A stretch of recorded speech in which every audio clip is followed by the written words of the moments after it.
আসসালামু আলাইকুম সবাইকে। একটু দেখো তো সাউন্ড ঠিক আছে কিনা, শুনতে পাচ্ছ কিনা, দেখতে পাচ্ছ কিনা।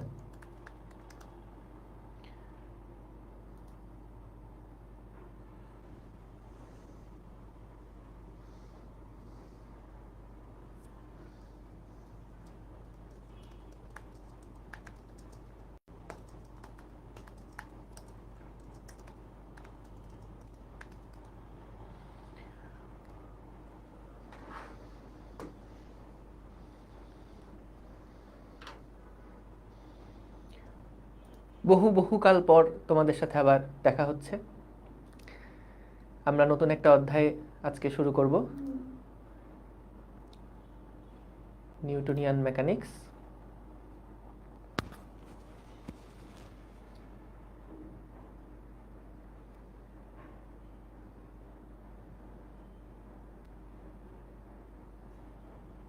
তোমাদের এই সপ্তাহটায় আমাদের নিউটনীয় বলবিদ্যা বাকি যে 3 দিন আছে, আগামী 3 দিন নিউটনীয় বলবিদ্যা চলবে। এর পরের সপ্তাহ থেকে তোমাদের অপূর্ব ভাইয়া সাইকেল 4-এর আদর্শ গ্যাস যেই অধ্যায়টা আছে সেটা শুরু করবেন।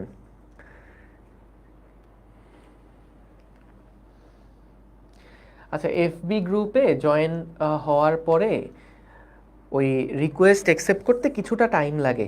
আমাদের তো অটো অ্যাপ্রুভাল হয়, তো দেখা যায় ফেসবুকে মিনিটে 8 থেকে 10 জন মতন অটো অ্যাপ্রুভ হয়। তো সেইটা হচ্ছে এখন একদম তোমরা যে আকামটা করো, যখন ক্লাস শুরু হবে তার ঠিক আগ মুহূর্তে ভর্তি হবো। এতে করে যেটা হয়, ফেসবুকের অ্যাক্সেসটা আসতে একটু টাইম লাগে, আর হচ্ছে ওয়েব অ্যাপে তো সাথে সাথেই পেয়ে যাও। ওকে, সাউন্ড ঠিক আছে কিনা? একজন বলল সাউন্ড শুনতে পাচ্ছে না। সাউন্ডটা ঠিক আছে কিনা একটু জানিও। সাউন্ড ঠিক আছে কিনা একটু জানিও।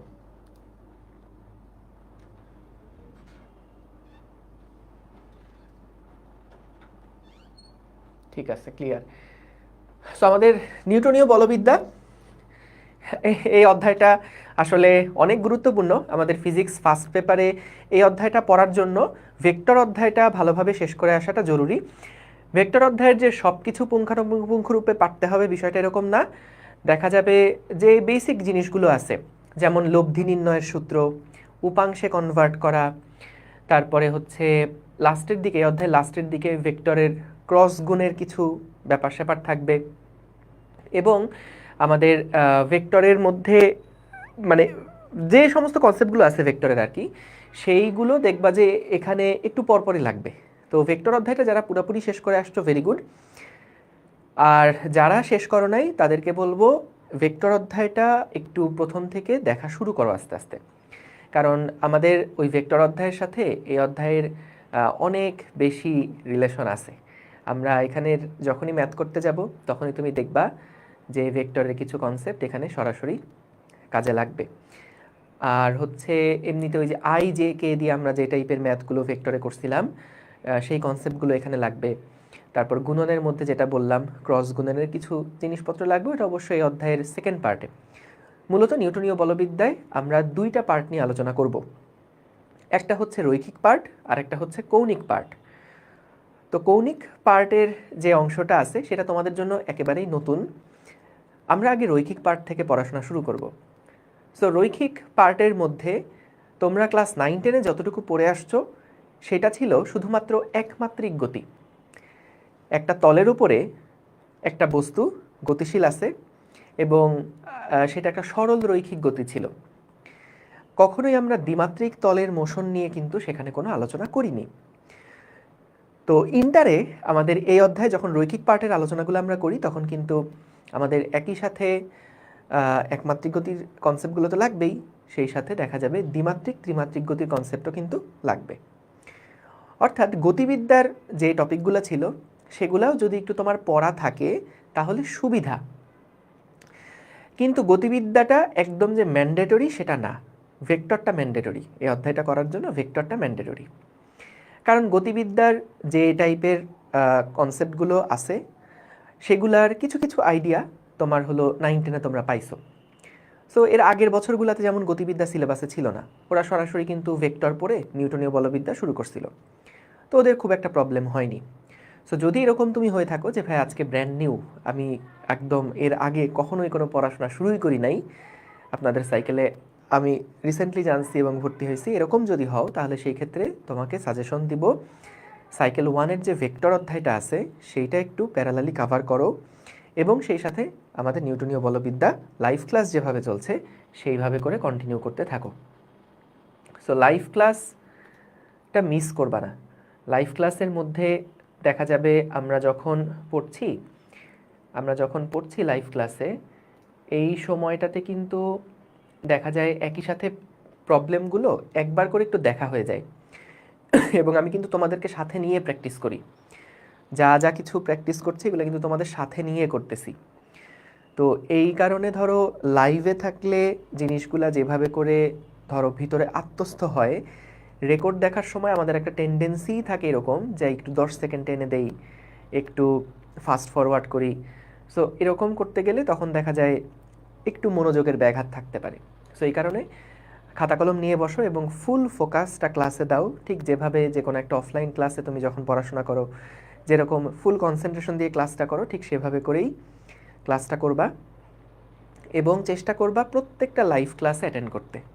এরকম যেন না হয় যে ভাই আমি কোনো একটা ঝামেলায় পড়ে গেছিলাম, ব্যস্ত ছিলাম, এরকম কোনো এক্সকিউজ নিজের কাছে দিবা না। রাত 10টায় ক্লাস হচ্ছে মানে রাত 10টায় তোমাকে অ্যাটেন্ড করতে হবে, এইরকম একটা মাইন্ডসেট মাথার মধ্যে রেখো। তা না হলে অনলাইন ক্লাসে যেটা সবচেয়ে বড় ঝামেলায় তোমরা পড়ো, ভাই ক্লাস অনেক জমে যায়। সো ক্লাস যখন অনেক জমে যায় তখন কিন্তু পরে রিকভার করতে অনেক প্যারা হয়ে যাবে। তো এই জিনিসগুলো একটু খেয়াল রাখবা। যখন ক্লাস লাইভ হচ্ছে, লাইভ ক্লাস মানে লাইভেই করবা। এটা রেকর্ডটা তোমার জন্য একটা সাপোর্ট। যদি কোনো জিনিস লাইভে দেখা যায় বুঝতেছো না, তাহলে ওটা রেকর্ড দেখলা, বা তুমি লাইভ ক্লাসে হয়তো বা নোট সুন্দর মতন করতে পারো নাই, সেই ক্ষেত্রে তুমি তখন রেকর্ডটা দেখলা। কিন্তু লাইভ ক্লাসে থাকাটা হচ্ছে মাস্ট, এটা এনশিওর করবা। আর 2 নাম্বার পয়েন্ট যেটা সবচেয়ে গুরুত্বপূর্ণ, যে কোনো ক্লাস করার পরেই যখন ক্লাস শেষ তখন খাতা বন্ধ করবা না। যা কিছু ওই ক্লাসে পড়ছো পুরাটা জিনিস একটু রিভাইজ করবা। 5 থেকে 10 মিনিট সময় নিয়ে একটু পুরা ক্লাসে যা কিছু পড়ানো হয়েছে সেগুলো একবার করে একটু রিভিশন দিবা। তৎক্ষণাৎ রিভিশন দিলে মাথায় অনেকক্ষণ থাকে, কিন্তু ওই যে 2 দিন পরে আবার ক্লাসের আগে যখন দেখতে যাবা তখন কিন্তু আবার একটু কঠিন লাগবে বা মনে হবে অনেক কিছু ভুলে গেছি। সো এটা করবা না, ক্লাস শেষ হওয়ার পরপরই একবার রিভিশন দিবা এবং পরের ক্লাসে আসার ঠিক আগ মুহূর্তে আরেকবার রিভিশন দিবা। ঠিক আছে? Very good. ঠিক আছে, সো সবাই এখন কমেন্ট বন্ধ করো, কমেন্ট না করে একদম ফুল মনোযোগ দাও, একেবারে আইসোলেটেড হয়ে যাও, কমেন্টের সাথে পুরাপুরিভাবে আইসোলেটেড থাকো। ঠিক আছে?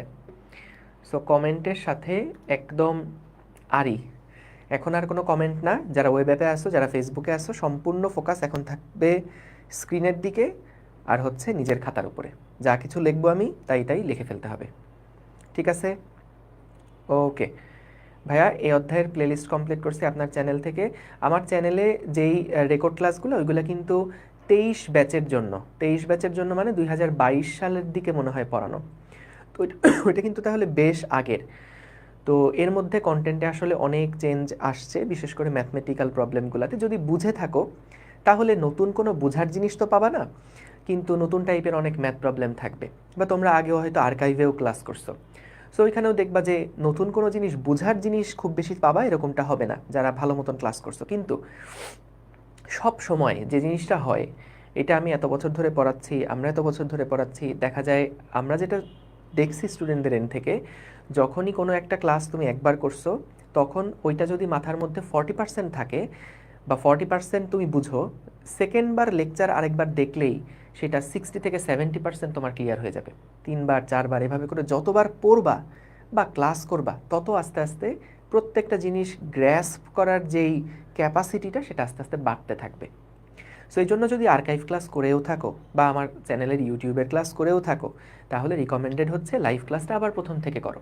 কোনো সমস্যা নেই, লস নাই। তুমি দেখবা নতুন কিছু না কিছু জিনিস ওই মাথার মধ্যে প্রথমবার একটা জিনিস দেখলে অনেকগুলো ডট খালি স্পটেড হয়ে থাকে। যখন ওই একই জিনিস তুমি আরও কয়েকবার দেখবা যে ডটগুলো কানেক্ট করতে পারতেছো, একটার সাথে আরেকটা কী সম্পর্ক সেটা রিলেট করতে পারতেছো। ঠিক আছে? সো এই কারণে প্রত্যেকটা জিনিস কোনোটাই তুমি দেখবা মানে লস হবে না। লাইভ ক্লাস করো, তুমি দেখবা আগে যতটুকু বুঝছো এখন আরেকবার করলে জিনিসগুলা আরেকটু হয়তো বা বেটার আন্ডারস্ট্যান্ডিং হবে। ঠিক আছে, এটাই আর কি। আর যদি মনে হয় যে না ভাই আমি তাহলে নতুন কোনো চ্যাপ্টারে যেতে চাই, আমি আর্কাইভ দেখে দেখে আরও আগায় ফেলতে চাই, তাহলেও করতে পারো, কোনো সমস্যা নাই, জোরাজুরি নাই, একবার করলেই হলো। নতুন কোনো টপিক যদি মনে হয় যে ভাই এই ম্যাথটা নতুন পাইছি বা এই জিনিসটা একটু নতুন লাগতেছে, তাহলে সেগুলা পুরানো যে নোটটা করছো ওই নোটের মধ্যেই অ্যাড করে রেখো, এটা হচ্ছে সুবিধা। ঠিক আছে, ওকে, ঠিক আছে, ঠিক আছে, চলো তাহলে আমরা শুরু করি। বিসমিল্লাহ। সো আমাদের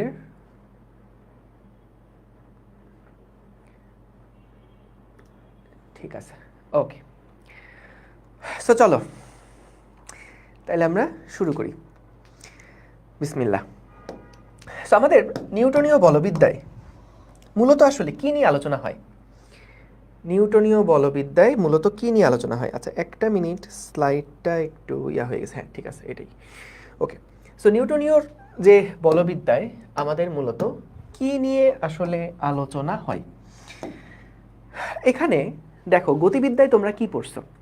গতিবিদ্যায় তোমরা একটা বস্তু যখন গতিশীল অবস্থায় আছে, তার আদিবেগ, তার শেষ বেগ, তার ত্বরণ, এই জিনিসগুলা থাকলে তার স্মরণ কত হবে, মানে 4-5টা রাশি টোটাল SUVAT, এই 5টা রাশির মধ্যে গতিবিদ্যার এই 5টা চলকের মধ্যে যে কোনো 4টা চলক দেওয়া থাকতো, আরেকটা বের করতে বলতো।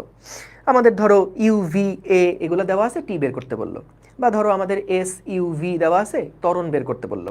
তো এইরকম টাইপের প্রবলেমগুলো আমরা গতিবিদ্যার মধ্যে করছি। অর্থাৎ আমাদের গতিবিদ্যা অধ্যায় পর্যন্ত কোনো একটা বস্তু গতিশীল আছে, কোনো একটা বস্তুর ত্বরণ হয়েছে, এই টাইপের কথাবার্তা দিয়ে গতিবিদ্যার লেকচারগুলো শুরু হইতো। কিন্তু এই ত্বরণের পিছনের কারণটা কি, ত্বরণটা কেন হয়েছে, সেই সমস্ত জিনিসগুলো নিয়ে মূলত আমরা এই অধ্যায়ে আলোচনা করি। একটা বস্তুর বেগের পরিবর্তন হয়েছে, এই বেগের পরিবর্তনটা কেন হইল? একটা বস্তু স্থির ছিল, সেটা হঠাৎ করে গতিশীল হওয়া শুরু করলো, কিসের প্রভাবে সে গতিশীল হওয়া শুরু করলো, এই জিনিসগুলো নিয়ে আমরা এই অধ্যায়ে আলোচনা করি। সো আশা করি বেসিক ডিফারেন্সটা বুঝতে পারছো। আগের যে গতিবিদ্যা অধ্যায়টা ছিল সেইখানে আমরা কিন্তু আমাদের বিভিন্ন রাশিগুলার পারস্পরিক সম্পর্ক কি, বিভিন্ন চলকগুলোর পারস্পরিক সম্পর্ক কি, সেগুলো নিয়ে আলোচনা করছি। আর এখন আমরা ওই যে গতির কারণটা কি, সে কারণগুলো নিয়ে আসলে আমরা আলোচনা করব। সো এই গতির কারণ নিয়ে আলোচনা করার আগে সবার আগে আমাদেরকে যেই টপিকটা নিয়ে আগে ভালোভাবে একটা দক্ষতা রাখতে হয় সেটা হচ্ছে জড়তা। জড়তা বলতে আসলে কি বুঝি? জড়তা বলতে আমরা কি বুঝি? সো দেখো, কোনো বস্তু জড়তার এটার ইংরেজি হচ্ছে ইনারশিয়া, এটার ইংরেজি হচ্ছে ইনারশিয়া। দেখো যে কোনো বস্তু যদি সেটা স্থির থাকে তাহলে কিন্তু সেটা স্থিরই থাকতে চায়। কোনো বস্তুর যদি তুমি স্থির অবস্থায় সেটাকে রাখো তাহলে কিন্তু দেখা যায় সেই বস্তুটার উপরে যদি বাহ্যিকভাবে অন্য কোনো বল প্রয়োগ করা না হয় তাহলে কিন্তু বস্তুটা সবসময় স্থিরই থাকবে। একই কথা গতিশীল বস্তুর জন্যও প্রযোজ্য, যে তুমি যদি কোনো একটা বস্তু সেটা যদি গতিশীল থাকে শুরুর থেকে, এর উপরে যদি আর কেউ কোনো বল না দেয়, কোনো ধাক্কা না দেয়, তাহলে কিন্তু এটা সবসময় ওই একইভাবে চলতে থাকবে। তো আমাদের জড়তা আসলে কি নির্দেশ করে? দেখো, পদার্থ যে অবস্থায় আছে সেই অবস্থায় থাকতে চাওয়ার তার যে প্রবণতা বা তার যে ধর্ম, এই ধর্মটাকে আমরা বলি জড়তা। একটু লিখে নাও, এটা ক নাম্বার প্রশ্নের জন্য আসতে পারে। পদার্থ যে অবস্থায় আছে, পদার্থ পদার্থ যে অবস্থায় আছে, পদার্থ যে অবস্থায় আছে সেই অবস্থায় থাকতে চাওয়ার যে প্রবণতা বা সেই অবস্থায় বজায় রাখতে চাওয়ার, সেই অবস্থা বজায় রাখতে চাওয়ার যে প্রবণতা, পদার্থ যে অবস্থায় আছে সেই অবস্থা বজায় রাখতে চাওয়ার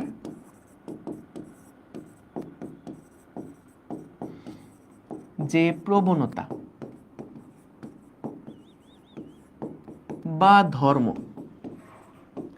পদার্থ যে অবস্থায় আছে সেই অবস্থা বজায় রাখতে চাওয়ার যে প্রবণতা বা ধর্ম তাকে ইনার্শিয়া বা জড়তা বলে। তাকে ইনার্শিয়া বা জড়তা বলে। এখন কোন একটা বস্তুর জড়তা কি দিয়ে পরিমাপ করা হয়? কোন একটা বস্তুর জড়তা কি দিয়ে পরিমাপ করা হয়? ভর হচ্ছে, ভর বা যেটা ম্যাস আমরা বলি, ভর হচ্ছে পদার্থের জড়তার পরিমাপক বা পদার্থের জড়তার পরিমাপ। জড়তার পরিমাপ তার মানে কি? কোনো বস্তুর যদি ভর বেশি হয় তাহলে তার জড়তা বেশি, কোনো বস্তুর যদি ভর কম হয় তাহলে তার জড়তা কম। সো যদি আমরা কোনো একটা বস্তুর, ভারী বস্তু, সেটাকে কি আমাদের দেখা যায় কোনো একটা বস্তু, ধরো, আচ্ছা আগে সংজ্ঞাটা লেখা হয়েছে নাকি একটু দেখো, সংজ্ঞাটা লেখা হয়েছে নাকি আগে একটু দেখো। সো পদার্থের যে অবস্থা আছে সেই অবস্থা বজায় রাখতে চাওয়ার যে ধর্ম বা প্রবণতা সেটাকেই হচ্ছে জড়তা বলে। এখন এই জড়তা মূলত কি করে? জড়তা বেশি হলে কি হয়, জড়তা কম হলে কি হয়? জড়তা বেশি হলে কি হয়, জড়তা কম হলে কি হয়? জড়তা মূলত বেগের পরিবর্তনটাকে বাধা দেয়। বেগ সহজে পরিবর্তন করতে দিতে চায় না যে রাশিটা, সেটাই হচ্ছে আসলে এই জড়তা। সো যেই বস্তুটার ভর বেশি সেটাকে যদি তুমি খুব দ্রুত বেগ পরিবর্তন করতে চাও তাহলে কষ্ট হবে, আর যে বস্তুটার ভর কম সেটাকে কিন্তু খুব দ্রুতই তুমি বেগ পরিবর্তন করে ফেলতে পারবা। দেখো, জড়তা হচ্ছে দুই রকমের। জড়তা হচ্ছে দুই প্রকার। একটাকে আমরা বলি হচ্ছে স্থিতি জড়তা, আর একটাকে আমরা বলি হচ্ছে গতি জড়তা।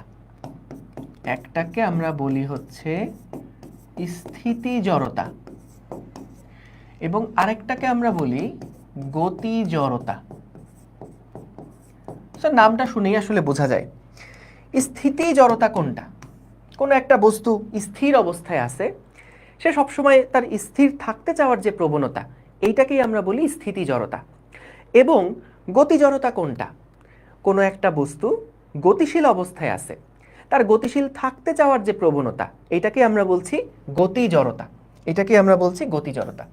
খুব সিম্পল একটা এক্সাম্পল হইতে পারে যে ধরো তুমি যখন একটা গাড়ির মধ্যে বসে আসো, সেই গাড়ির মধ্যে যখন ধরো তুমি ঢাকা থেকে চিটাগাং যাচ্ছ, সো ঢাকা থেকে যখন চিটাগাং যাচ্ছ তুমি একটা বাসে করে উঠলা, সিটের ওপরে বসলা।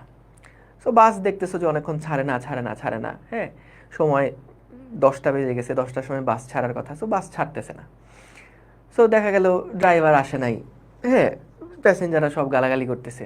তারপরে ড্রাইভার যখন আসছে তখন সবাই আবার সিটে বসে পড়ছে। সো তখন হঠাৎ করে ড্রাইভার কি করলো, এই যে এতক্ষণ সবাই চেঁচাচেঁচি করতেছিল, ড্রাইভার কি করলো, হঠাৎ করে একটা হ্যাঁচকা টান দিল। মানে গাড়িতে উঠার পরেই কি করে, একটু আস্তে আস্তে তো এক্সেলারেটরে চাপ দেয়। সো ড্রাইভারের খুব মেজাজ খারাপ হয়ে গেছে। হ্যাঁ, আমি গাড়ি চালাই নিয়ে যাব, আমার প্যাসেঞ্জার আমারে গালি দিচ্ছে, এটা কি মানা যায়? দাঁড়ান আমি দেখাচ্ছি। সো সুন্দর মতন সবাই যখন সিটে বসে গেছে, গাড়ি এখন চলা শুরু করবে, হঠাৎ করে একটা হ্যাঁচকা ধাক্কা দিছে, এক্সেলারেটরে একটা ধুম করে একটা চাপ দিছে। সো বলো তো ধুম করে চাপ দিলে আসলে কি হবে? সো খুব স্বাভাবিক যে আমরা হলো সবাই চুপচাপ বসেছিলাম, স্থির অবস্থায় ছিলাম। হঠাৎ করে যখন একটা এক্সেলারেটরে চাপ দিছে তখন আমরা কি করব? সবাই পিছনের দিকে কিন্তু একটা ধাক্কা খাবো, তাই না? আমরা কিন্তু পিছনের দিকে সরে যাব।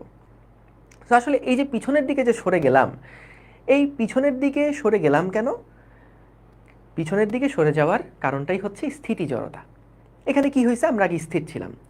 সো দেখা গেছে আমরা যখন সিটের উপরে বসে আছি তখন আমাদের শরীরের সিট সংলগ্ন যেই অঞ্চলটা আছে সেই অঞ্চলটুকু কিন্তু গাড়ি চলার সাথে সাথে, সিট চলার সাথে সাথে আমরা আগাই গেছি। কিন্তু যেই বডির যেইটুকু অংশ সিটের সাথে সংযুক্ত ছিল না, সেই অংশটা কিন্তু স্থির আছে, স্থির থাকতে চায়। সো যখনই গাড়িটা একটা হ্যাঁচকা টান দিছে তখন আমাদের বডির যে উপরের অংশ সেইটা কিন্তু স্থিতিশীলতা বজায় রাখতে চায়, নিচের অংশ কিন্তু হঠাৎ করে সামনে আগায় গেছে, কারণ নিচের অংশটা বা যদি তুমি দাঁড়ায় থাকো তাহলে পায়ের যে অংশটা সেটা কিন্তু গাড়ির সাথে সংযুক্ত। সো গাড়ি সামনের দিকে আগালে কিন্তু পাটাও সামনের দিকে আগাচ্ছে, কিন্তু তুমি তো স্থিতি জড়তা, স্থির থাকার একটা প্রবণতা আছে। তো তোমার বডির যে উপরের অংশ সেইটা কিন্তু স্থির থাকতে চায়। তো যখন নিচের দিকে একটা হ্যাঁচকা টান হয়েছে তখন কিন্তু আমরা পিছনের দিকে হেলে যাই। সো এটা হলো একটা স্থিতি জড়তার উদাহরণ, যে স্থিতি জড়তা থাকে বলেই কিন্তু যখন গাড়িটা সামনের দিকে আগায় তখন কিন্তু আমরা পিছনের দিকে হেলে যাই। এগুলা কিন্তু অবজেক্টিভে আসে যে নিচের কোনটি স্থিতি জড়তার উদাহরণ। আর গতি জড়তা কোনটা? যে যখন বাসটা ধরো সুষম বেগে যাচ্ছে, সো বাসের ড্রাইভারের তো মেজাজ খারাপ, কারণ যখন সে প্রথমবার এক্সেলারেটর চাপ চাপ দিছে, তুমি কি মনে করছো যে যে যাত্রীরা আছে তারা তাকে খুব প্রশংসা করছে বা যাত্রীরা চুপচাপ ছিল? যাত্রীরা তখন আরো দ্বিগুণ গতিতে তাদের গালি দিছে, ড্রাইভারে গালি দিছে যে হ্যাঁ টাকা দিয়ে উঠছি না বাসে, তুই এরকম হ্যাসকা টান দিলি। তো ধরো গালিগালাজ করছেন, ড্রাইভারের আরও মেজাজ খারাপ হয়েছে। তো এখন সে কি করবে যখন সবাই ঘুমায় আছে বাসের মধ্যে, হ্যাঁ নিরিবিলি? তখন ড্রাইভার করছে কি, হঠাৎ করে ব্রেক চাপ দিছে। তো ব্রেক চাপ দিলে যা হওয়ার তাই হয়েছে। সো গাড়িতে যখন সবাই বসে আছে, বাস যখন সামনের দিকে আগাইছে, বাসের উপরে যারা ছিল, বাস সিটে যারা ছিল, বডির প্রত্যেকটা অংশ কিন্তু একটা সুষম গতিতে গতিশীল। সো যখন হঠাৎ করে ব্রেক চাপা হয়েছে, গাড়িটা থেমে গেছে। সো বডির যেই নিচের অংশ যেটা হচ্ছে সিটের সাথে সংযুক্ত, সেইটা কিন্তু সিটের সাথে সাথে থেমে গেছে, কিন্তু বডির যে উপরের অংশ সেটা তো আর সিটের সাথে সংযুক্ত না। সো যেটা দেখা গেছে, যখন ব্রেক করছে তখন কিন্তু সেটা গতিশীলতা বজায় রাখতে চাইছে। সো গতিশীলতা যখন বজায় রাখতে চাইছে তখন কিন্তু বডিটা সামনের দিকে একটা ধাক্কা খাইছে। সো এটা হলো গতি জড়তার এক্সাম্পল, ঠিক আছে? সো তারপরে আসলে ড্রাইভার কি করেছে আমার আর জানা নেই। হ্যাঁ, সো স্থিতি জড়তা আর হলো গতি জড়তা। সো আশা করি এক্সাম্পল দুইটা মনে থাকবে। সো স্থিতি জড়তায় হচ্ছে বস্তু স্থির থাকার একটা প্রবণতা, যেটা বাস স্টার্ট দেওয়ার সময় হয়েছিল। আর গতি জড়তা হচ্ছে বস্তু যখন গতিশীল আছে তার গতিশীল থাকতে চাওয়ার একটা প্রবণতা আছে। বাস থেমে গেছে কিন্তু বডির উপরের অংশ কিন্তু গতিশীল থাকার একটা টেন্ডেন্সি আছে। সো এই কারণে এটা সামনের দিকে হেলে যায়। ঠিক আছে? ওকে, সো গেল। এইবার দেখো কাহিনী হচ্ছে, আমরা এবার দেখতে চাই, সো জড়তার ব্যাপারটা তো বুঝলাম। এখন আমরা চাই এই যে কোনো একটা বস্তুর সেটা স্থির থাকতে চাওয়ার যে প্রবণতা, সেটাকে আমরা বলি স্থিতি জড়তা। গতিশীল থাকতে যাওয়ার যে প্রবণতা, এটাকে বলছি গতি জড়তা। তো আমরা চাই স্থির বস্তুটাকে গতিশীল বানাতে, বা গতিশীল একটা বস্তুকে স্থির বানাতে, বা তার গতির পরিবর্তন করতে। সো এই পরিবর্তন করার জন্য কি করা লাগবে? বস্তুর উপর একটা বল প্রয়োগ করা লাগবে। সো বল প্রয়োগে আসলে কি হয়? বল প্রয়োগ করলে আসলে কি হয়? বল প্রয়োগ করলে আসলে কি হয়? সো দেখো, যখন আমরা কোনো একটা বস্তুর উপরে আমরা বল প্রয়োগ করি, একটু লেখো, বল প্রয়োগে মূলত কি কাহিনী হয়? বল প্রয়োগে বস্তুটার, যদি কোনো বস্তু স্থির থাকে তাইলে তার স্থির অবস্থার পরিবর্তন হয়। দেখো, কোনো বস্তুর উপর বল প্রযুক্ত হলে স্থির বস্তু, আচ্ছা এটা আমি সংজ্ঞা আকারে লিখি কারণ এটা ক নাম্বার প্রশ্নের জন্য আসে। সো একবারে সংজ্ঞার মতন করে লিখি। সো যখন আমরা বল বা ফোর্স, সো এইটার যখন বলছে, আচ্ছা অনেকে বলতেছে ওয়েব অ্যাপে নাকি ঝামেলা হচ্ছে। যদি ওয়েব অ্যাপে সমস্যা হয় তাহলে তোমরা একটু ফেসবুকে চলে আসো। যদি ওয়েব অ্যাপে ঝামেলা হয় তাহলে একটু ফেসবুকে চলে আসো। সেটা একটু লেখো, যা স্থির বস্তুর উপরে ক্রিয়া করে, যা স্থির বস্তুর উপর,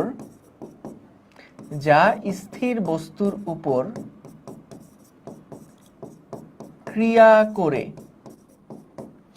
কোনো বা স্থির বস্তুর উপর ক্রিয়া করে, যা স্থির বস্তুর উপর ক্রিয়া করে তাকে গতিশীল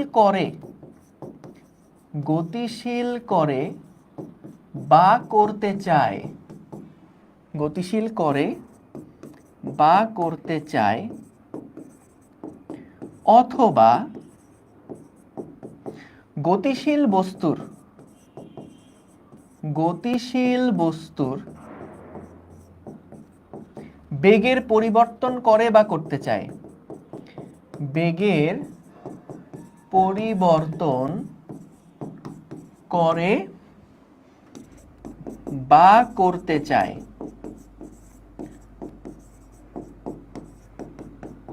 তাকে বল বলে।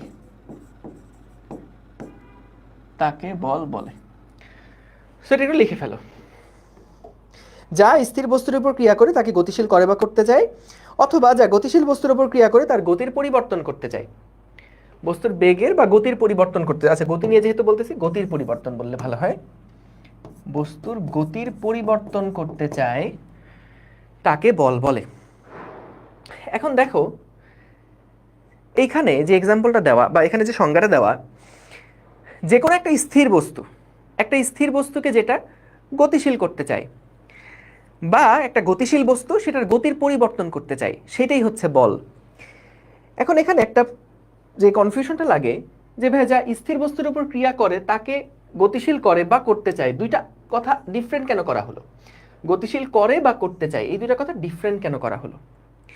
আবার অথবা গতিশীল বস্তুর গতি পরিবর্তন করে বা করতে চায়, এই জিনিসটা কেন বলা হলো?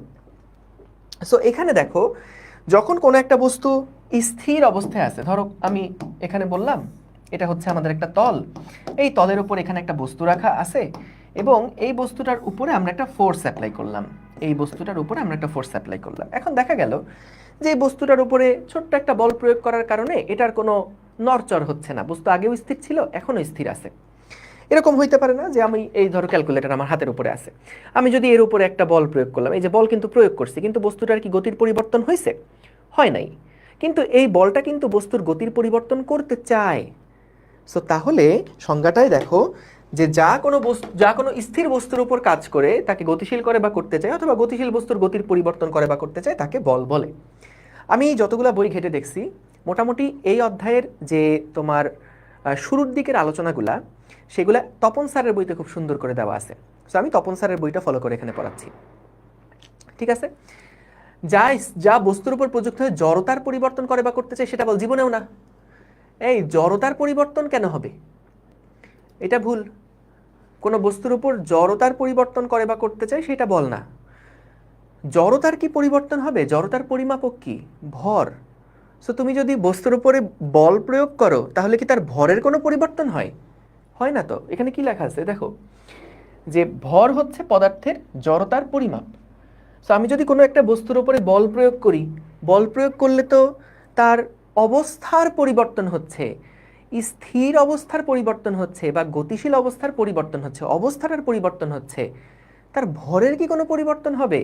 না তো। তাহলে জড়তা কিন্তু একই রকম, জড়তার কোনো পরিবর্তন হচ্ছে না, সাবধান, ঠিক আছে?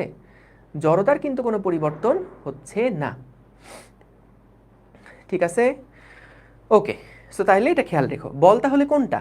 যেটা স্থির বস্তুর উপরে কাজ করে, স্থির বস্তুকে গতিশীল করে বা করতে চায়, অথবা গতিশীল একটা বস্তু আছে তার গতির পরিবর্তন করে বা করতে চায়, সেইটাকেই আমরা বলছি বল, ঠিক আছে? ওকে। সো তাহলে এইটা মাথায় রেখো। ওকে, ঠিক আছে? সো তাহলে এটা মাথায় রেখো। সো আমাদের বল যেটা, সেটা হচ্ছে যা স্থির বস্তুর উপর কাজ করে গতিশীল করে বা করতে চায় এবং আমাদের গতিশীল বস্তুর অবস্থার পরিবর্তন করে। বল মূলত কি করে? বস্তুর অবস্থার পরিবর্তন করে। বল কি করে? বস্তুর অবস্থার পরিবর্তন করে, অবস্থার পরিবর্তন, ঠিক আছে? অবস্থার পরিবর্তন করে, অর্থাৎ স্থির অবস্থায় থাকলে সেটাকে গতিশীল অবস্থায় নিতে চায়, আর যেই বস্তুটা অলরেডি গতিশীল আছে তার গতির পরিবর্তন করতে চায়, অর্থাৎ গতিশীল অবস্থার পরিবর্তন করে। মূল কাহিনী হচ্ছে এইটা, বুঝছো? না না না, জড়তা অবস্থা বোঝায় না, কি বলতেছো তোমরা এগুলা? এই জড়তা হচ্ছে সম্পূর্ণরূপে, জড়তা যেই জিনিসটা সেটা হচ্ছে সম্পূর্ণরূপে ভরের উপরে নির্ভরশীল। এখন যারা বলছো যে ভাইয়া জড়তার পরিবর্তন হয়, তো বলো তো কোনো বস্তুর উপরে যদি আমি বল প্রয়োগ করি তার জড়তার পরিবর্তন মানে কি? জড়তা মাপতেছে কে? ভর মাপছে। সো আমি বস্তুর উপর বল প্রয়োগ করলে কি তার ভরের পরিবর্তন হবে? না তো। ঠিক আছে, ওকে, ডান। না না, অবস্থা নাকি অবস্থান? অবস্থা, মানে স্থিতিশীল অবস্থা থেকে গতিশীল অবস্থায় নিতে চায়, বুঝছো? বস্তুর ওপর বল প্রযুক্ত হলে সেটা স্থিতিশীল অবস্থা থেকে গতিশীল অবস্থায় যেতে চায়, অথবা গতিশীল অবস্থায় থাকলে গতির পরিবর্তন করতে চায়। That's it. ঠিক আছে, এইটাই। ওকে, ঠিক আছে, ওকে, ঠিক আছে। সো দেখো, এই হচ্ছে কাহিনী। সো যাদের কনফিউশন হচ্ছে, কনফিউশনের কোনো জায়গা নাই। আমাদের বল কি করে? স্থির অবস্থায় থাকলে বস্তুটার স্থির অবস্থার পরিবর্তন করে সেটাকে গতিশীল অবস্থায় নিয়ে যায়। ঠিক আছে, এবং যেই বস্তুটা গতিশীল আছে সেই বস্তুটার উপর বল প্রযুক্ত হলে তার গতির পরিবর্তন করে। দ্যাটস ইট, আর কিছু না। ঠিক আছে, ওকে। সো দেখো, এই সংজ্ঞাগুলো লেখো। এটা একদম হুবহু তপন স্যারের বই ফলো করে লেখা। এটা হুবহু তপন স্যারের বই ফলো করে লেখা। যা স্থির বস্তুর উপর ক্রিয়া করে তাকে গতিশীল করে বা করতে চায়, অথবা গতিশীল বস্তুর পরিবর্তন করে, গতিশীল বস্তুর গতির পরিবর্তন করে বা করতে চায় তাকে বল বলে। ঠিক আছে, সো বল কি করে? বস্তুর অবস্থার পরিবর্তন করে, জড়তার পরিবর্তন না। ঠিক আছে, এইবার আসো আমরা দেখি যে প্রথম সূত্র, নিউটনের প্রথম সূত্র,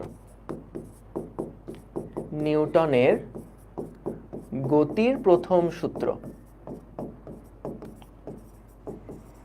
নিউটনের গতির প্রথম সূত্র। এই প্রথম সূত্রর আরেকটা ডিফারেন্ট নাম আছে, সেইটাকে আমরা বলি জড়তার সূত্র। এইটাকেও আমরা বলি জড়তার সূত্র। সো প্রথম সূত্র কি বলে? যদি কোনো বস্তুর উপরে বাহ্যিক বল প্রযুক্ত না হয়, বাহ্যিক বল প্রযুক্ত না হলে, এই কথাটার মানে কি? কোনো বস্তুর উপরে যদি বাহ্যিক কোনো বল প্রযুক্ত না হয়, একদম সিম্পল ভাবে দেখো, এটা মনে করো আমাদের কোনো একটা সারফেস।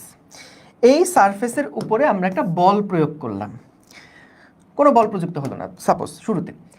সো এই বস্তুটার ওপরে যদি বাহ্যিক কোনো বল প্রযুক্ত না হয়, হ্যাঁ, কোনো বাহ্যিক যদি বল প্রযুক্ত না হয়, অর্থাৎ আমি এটাকে কোনো ধাক্কা টাক্কা দিব না, তাহলে কি হবে?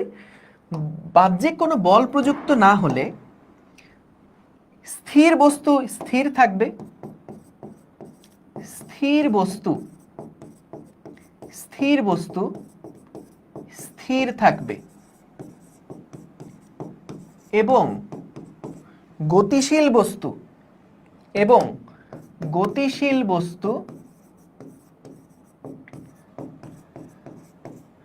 সুষম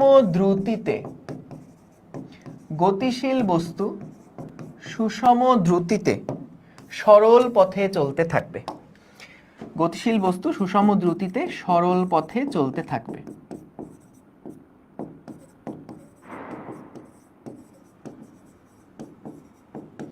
ঠিক আছে, বাহ্যিক কোনো বল প্রযুক্ত না হলে স্থির বস্তু স্থির থাকবে এবং গতিশীল বস্তু সুষম দ্রুতিতে সরল পথে চলতে থাকবে। এখন এখানে আমি তিনটা কালার আলাদা করছি। সো বাহ্যিক বল যদি প্রযুক্ত না হয়, এই কথাটা যতটা সিম্পল ভাবে বলে গেছে, এটাকে আরেকটু ব্যাখ্যা করা যায়। এখানে বাহ্যিক বল বলতে মূলত কি বোঝানো হয়েছে? বাহ্যিক যে বল, একটা সহজ সিম্পল এক্সপ্লেনেশন হচ্ছে এফ এর মান হবে 0। যে কোনো একটা বস্তুর উপরে একটা বল প্রযুক্ত হচ্ছে, সেই বলের মান 0, অর্থাৎ বাহ্যিক কোনো বল এখানে প্রযুক্ত হচ্ছে না। যদি বাহ্যিক কোনো বল প্রযুক্ত না হয়, এটার আরেকটা কাহিনী আছে। একটা কেস হচ্ছে বাহ্যিক বল 0, আর আরেকটা কেস হচ্ছে summation of F is equals to 0। এটার মানে কি? এটার মানে হচ্ছে যদি নেট বল 0 হয়, কোনো বস্তুর উপরে নেট বল যদি 0 হয়, তাহলে বাহ্যিক বল 0। নেট বল 0 মানে কি? এটার জন্য একটু ভেক্টরের প্রিপারেশন লাগবে। দেখো, যে আমরা মনে করো এই দিক বরাবর কোনো একটা বস্তুর উপর একটা বল কাজ করছে এবং উল্টা দিকে সমান মানের একটা বল কাজ করছে, তাহলে আমি যদি বলি আচ্ছা এখানে কি কোনো বাহ্যিক বল নাই? অবশ্যই বাহ্যিক বল আছে। এটাও একটা বাহ্যিক বল, এইটাও একটা বাহ্যিক বল, কিন্তু এই দুইটা বাহ্যিক বলের সমষ্টি হচ্ছে শূন্য। সমষ্টি হচ্ছে শূন্য। যারা ভেক্টর পড়ছো তারা এই সমষ্টিটাকে একটা সুন্দর নাম দাও। কি নাম দাও বলো তো? যারা ভেক্টর পড়ছো তারা এই সমষ্টিটাকে একটা সুন্দর নাম দাও। সেই নামটা কি বলো তো? লব্ধি। সো আমাদের যদি দেখা যায় যে কোনো একটা বস্তুর উপরে যতগুলো বল কাজ করছে সবগুলো বলের সমষ্টি হচ্ছে শূন্য, তাহলেও কিন্তু বাহ্যিক বল শূন্য। সো বাহ্যিক নেট বল, আসলে বাহ্যিক নেট বল। সো তার মানে খেয়াল রেখো যে আমাদের এই যে প্রথম সূত্রটা, সেই প্রথম সূত্র, কোনো একটা বস্তুর উপরে যদি বাহ্যিক বল শূন্য হয়, বাহ্যিক বল শূন্য হয়, তাহলে বাহ্যিক বল শূন্য হলে, একটা মিনিট একটু দাঁড়াও।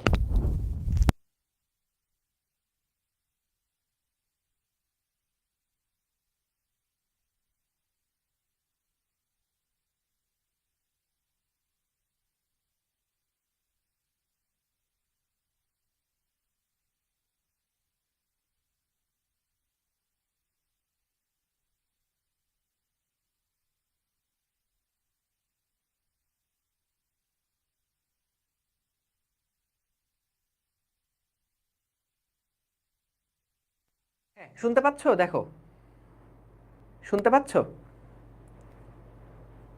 হ্যালো হ্যালো, হ্যাঁ ঠিক আছে। সো তাইলে দেখো এখানে বলছে যে বাহ্যিক বল যদি শূন্য হয়, সো তার মানে যেই ফোর্সটা দিতেছে ওটার মান যদি শূন্য হয়, বা কোনো বল যদি প্রযুক্ত না হয়, অথবা বল প্রযুক্ত হলো, F = 0 মানে কি? কোনো বল প্রযুক্ত হচ্ছে না, কোনো বল কাজ করছে না, কোনো বল কাজ করছে না। আর এইখানে বল কাজ করছে কিন্তু তাদের সমষ্টি যদি শূন্য হয়, তাহলেও কিন্তু বাহ্যিক বল কি হবে? শূন্য। তাহলে বলল যে স্থির বস্তু স্থির থাকবে, এটা স্বাভাবিক, আর গতিশীল বস্তু সুষম দ্রুতিতে সরল পথে চলতে থাকবে। সুষম দ্রুতিতে সরল পথে চলতে থাকবে। বা কেউ যদি এটা এভাবেও বলো যে বাহ্যিক বল প্রযুক্ত হলো না, স্থির বস্তু স্থির থাকবে এবং গতিশীল বস্তু সমবেগে চলতে থাকবে, তাহলেও কিন্তু এটা সঠিক, কোনো সমস্যা নাই। ঠিক আছে? কারণ সমবেগ মানে কি? তার বেগের মান সেম, তার দিকও সেম। সো তাহলে দুইটাই বলা যায়, গতিশীল বস্তু সুষম দ্রুতিতে সরল পথে চলতে থাকবে, অথবা গতিশীল বস্তুটা সমবেগে গতিশীল থাকবে, একই কথা। বুঝতে পারছো? সুষম দ্রুতি মানে কি সমবেগ? না, সুষম দ্রুতি যদি সরল পথে থাকে তাহলে ওইটা হচ্ছে আমাদের সমবেগ। সো এগুলা নিয়ে কথাবার্তা হয়তো হবে, যখন কৌণিক পার্টে যাব তখন একটা ডিফারেন্স বলে দিব না। ঠিক আছে? ওকে, গেল। সো তাইলে খেয়াল করো যে আমরা বাহ্যিক বল এর ব্যাপারটা বুঝলাম। সো নিউটনের গতির প্রথম সূত্রে দেখলাম বাহ্যিক বল প্রযুক্ত না হলে স্থির বস্তু স্থির থাকবে, গতিশীল বস্তু সুষম দ্রুতিতে সরল পথে চলতে থাকবে। ফাইন। এইবার আসো যে আমরা একটু দেখে আসি দ্বিতীয় যে সূত্রটা ছিল সেটা কি ছিল। দ্বিতীয় সূত্রটা কি ছিল? গতির দ্বিতীয় সূত্র।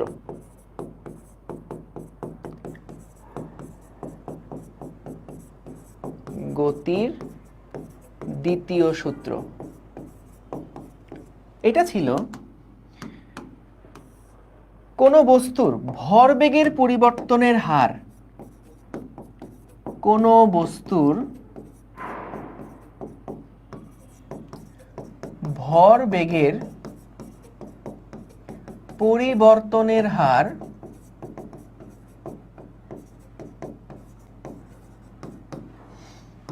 এর উপরে প্রযুক্ত বলের সমানুপাতিক।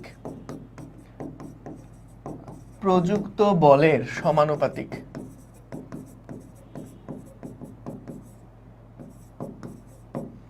কোনো বস্তুর ভরবেগের পরিবর্তনের হার এর উপরে প্রযুক্ত বলের সমানুপাতিক, এবং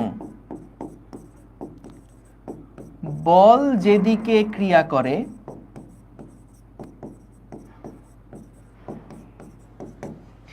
বস্তুর ভরবেগের পরিবর্তনও সেই দিকে ঘটে। বস্তুর ভরবেগের পরিবর্তন সেদিকে ঘটে। দেখো, সো মনে করো কোনো একটা বস্তু আছে, এই বস্তুটার ভর হচ্ছে m, এবং এই বস্তুটা মনে করলাম এই বস্তুটা u বেগে গতিশীল। এখন এই বস্তুর উপরে যখন বল কাজ করবে তখন কিন্তু এর ভরবেগ, ভরবেগ মানে কি, ভর আর বেগের গুণফল। সো ভর তার পরিবর্তন হবে না, বেগের একটা পরিবর্তন হবে। সো কি বলছে, কোনো বস্তুর ভরবেগের পরিবর্তনের হার। তাহলে বলো তো, আমি ধরলাম এই যে বেগটা ইউ ছিল, এর উপরে এমন একটা বল কাজ করছে, এমন একটা বল কাজ করছে, এই বল প্রয়োগ করার ফলে টি সময়ে তার আদিবেগ ইউ থেকে ভি হয়ে গেছে। তাহলে বস্তুর ভরবেগ কোনটা? ভরবেগ হচ্ছে এম ইন্টু ইউ, এটা আদি ভরবেগ। শেষ ভরবেগ কোনটা? M V.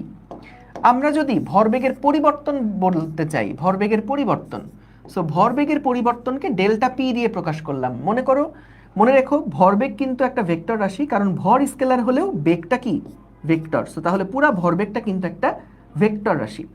সো তাহলে ভরবেগের পরিবর্তন মানে কত? ভরবেগের পরিবর্তন, যে কোনো কিছুর পরিবর্তনকে আমরা সামনে ডেল্টা দিয়ে প্রকাশ করি। ভরবেগের যে পরিবর্তন সেটা হচ্ছে P final minus P initial. দেখো, যে কোনো কিছুর পরিবর্তন যখন লিখবা তখন কিন্তু সব সময় আমাদেরকে ফাইনালটা আগে লিখতে হবে এবং ইনিশিয়ালটা পরে লিখতে হবে। আগে ফাইনাল, তারপরে ইনিশিয়াল। ঠিক আছে? ঠিক আছে, ওকে। আগে ফাইনাল, তারপরে ইনিশিয়াল। সব সময় যে কোনো ধরনের পরিবর্তনই যখন হিসাব করবা, তখন যে কোনো ধরনের পরিবর্তন যখন হিসাব করবা, সব সময় পরিবর্তন মানে ফাইনাল মাইনাস ইনিশিয়াল। এটা কিন্তু তাপগতিবিদ্যাতেও দেখাই আসছিলাম, আপেক্ষিক বেগও যখন দেখাইছি তখনও কিন্তু পরিবর্তন মানেই হচ্ছে সবসময় আমাদের ফাইনাল মাইনাস ইনিশিয়াল। ঠিক আছে, পি এর ফুল ফর্ম নাই, পিটা হচ্ছে মূলত ওই যে শুরুর থেকে এই নোটেশনটা ইউজ করা হয়, এটাই আর কি। মূলত ভরবেগের ইংরেজি নাম তো মোমেন্টাম। সো এটার কোনো গ্রিক টিক থেকে আসছে কিনা এটা আমি শিওর না, কিন্তু এটা প্রথম থেকেই এই পি লেটার দিয়ে প্রকাশ করা হয়। সো ভরবেগের পরিবর্তন বলতে আমরা এইটা বুঝি। তো আমাদের বলতে এই ভরবেগের পরিবর্তনটা কত সময় হয়েছে? টি সেকেন্ডে ভরবেগের পরিবর্তন হয়েছে ডেল্টা পি। তাহলে 1 সেকেন্ডের পরিবর্তন কত হয়েছে? ডেল্টা পি ডিভাইডেড বাই টি না? তাহলে এইটাই হচ্ছে আমাদের ভরবেগের পরিবর্তনের হার। খেয়াল করবা, বেশিরভাগ সময় যখনই হার কথাটা আসে, হার কথাটা হচ্ছে সময়, একক সময়ে কত, সেই জিনিসটাকে বোঝায়। হ্যাঁ, তো দেখবা এখানে কি বলছে, ভরবেগের পরিবর্তনের হার। হার নর্মালি এটাই সবসময় বেশিরভাগ ক্ষেত্রে হয়, হার যখন বলে তখন হচ্ছে 1 সেকেন্ডের কোনো একটা চেঞ্জ কত, সেইটা আমাদেরকে হিসাব করে।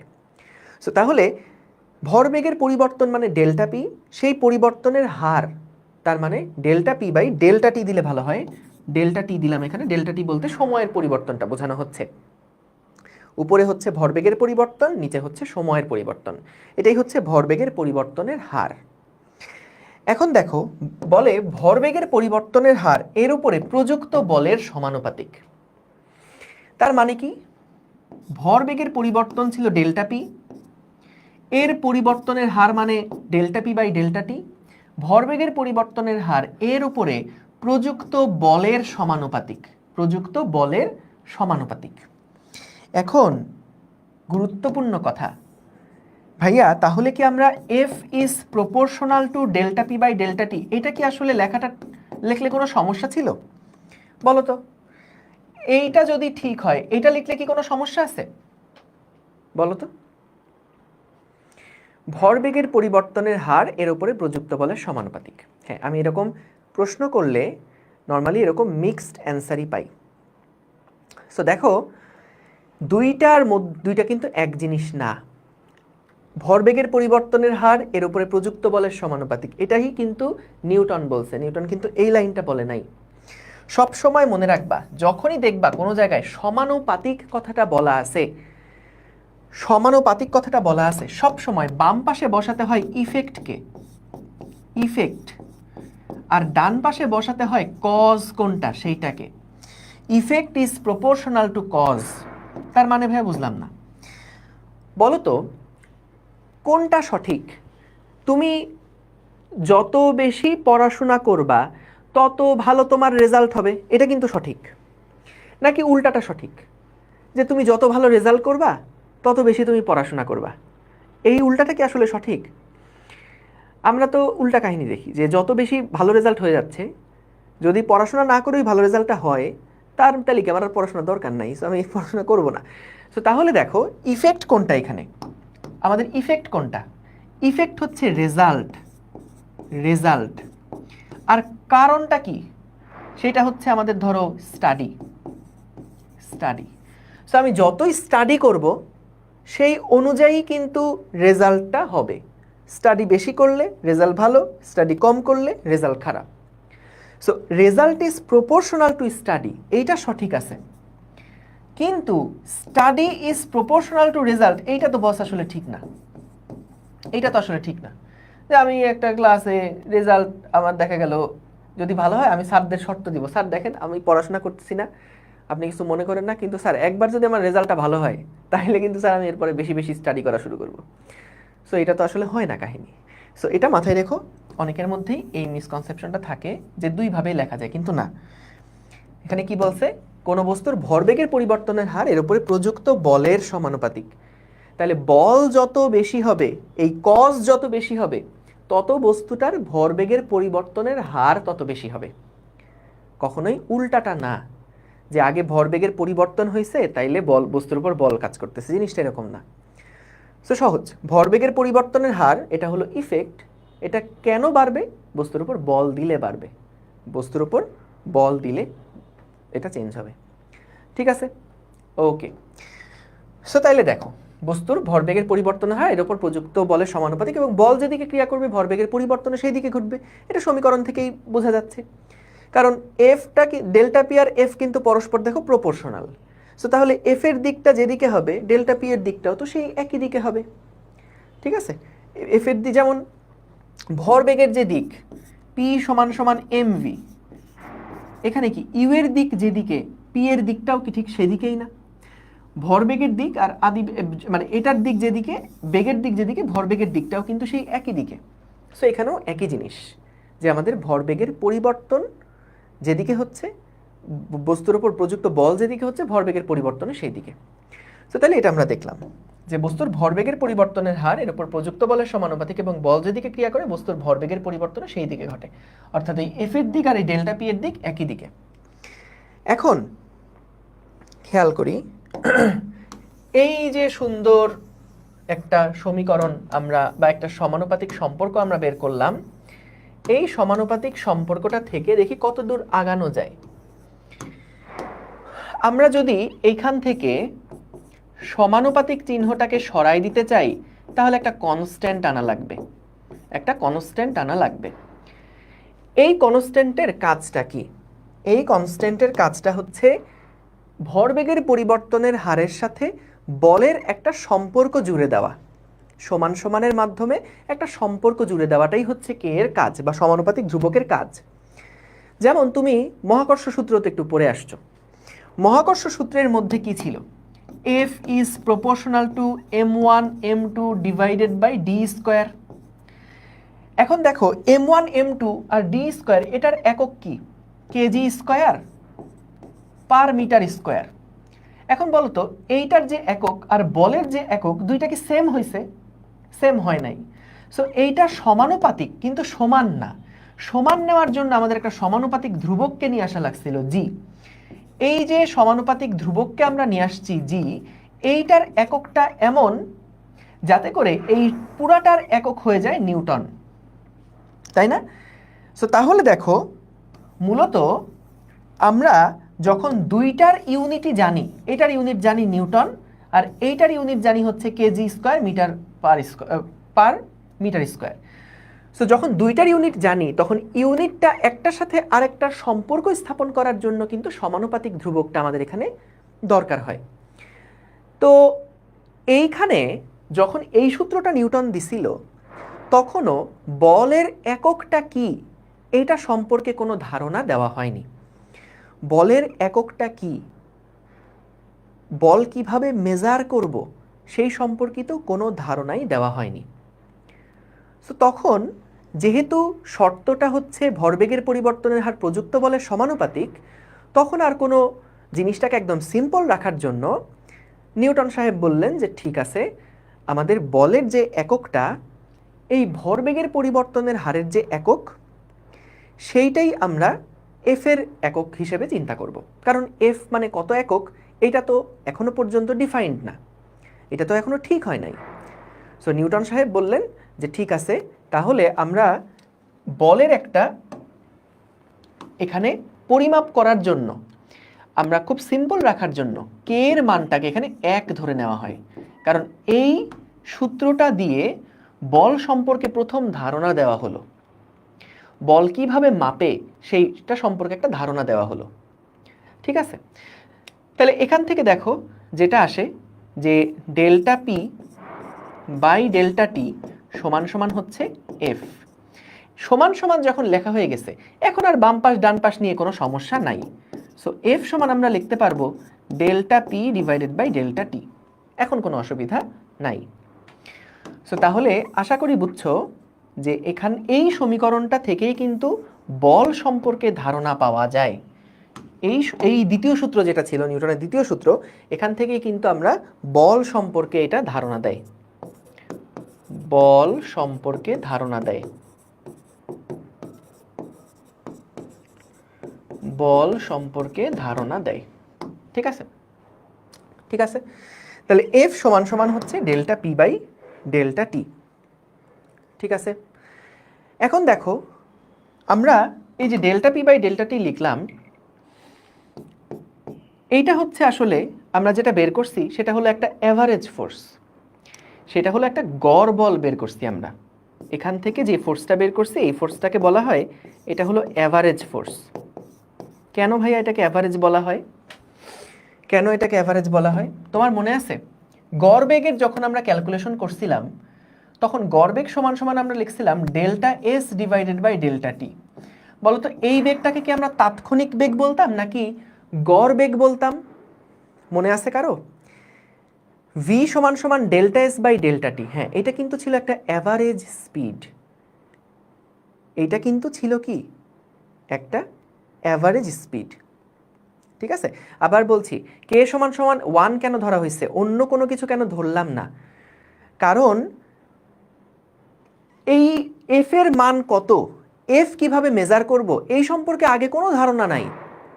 তখন এই ভরবেগের পরিবর্তনের হার, এই পুরা জিনিসটাই, পুরাটাকেই এফ এর সমান বলে চিন্তা করা হয়েছে, যে ভরবেগের পরিবর্তনের হার এটাই হচ্ছে আমাদের এফ ইউনিটের সমান। যেমন আমি একটা এক্সাম্পল দিই, মনে করো বৃষ্টি পড়তেছে, তুমি কি করলা, একটা বোতলে পানি ভরা শুরু করলা, যে আমি বৃষ্টির পানি জমাবো এবং বৃষ্টির পানি জমায় জমায় আমি ওই পানি খাবো।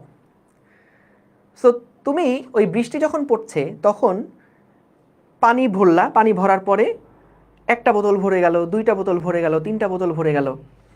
সো বলো তো তুমি এখানে কি আসলে হিসাব করে পানি ভরছো, যে এখানে 500 ml ভরলে আমি মুখ বন্ধ করে দিব, এর বেশি নিব না, বা আমি হচ্ছে এখানে 1 লিটার পর্যন্ত পানি হলে আমি আর পানির মধ্যে ঢুকাবো না, বরং তুমি কি করছো, ইচ্ছা মতো বোতলটা ভর্তি করছো। তো যখন কেউ জিজ্ঞেস করবে কি রে কতটুকু পানি এখানে রাখছিস, তখন দেখো তুমি কিন্তু এখনো কোনো ইউনিট জানো না।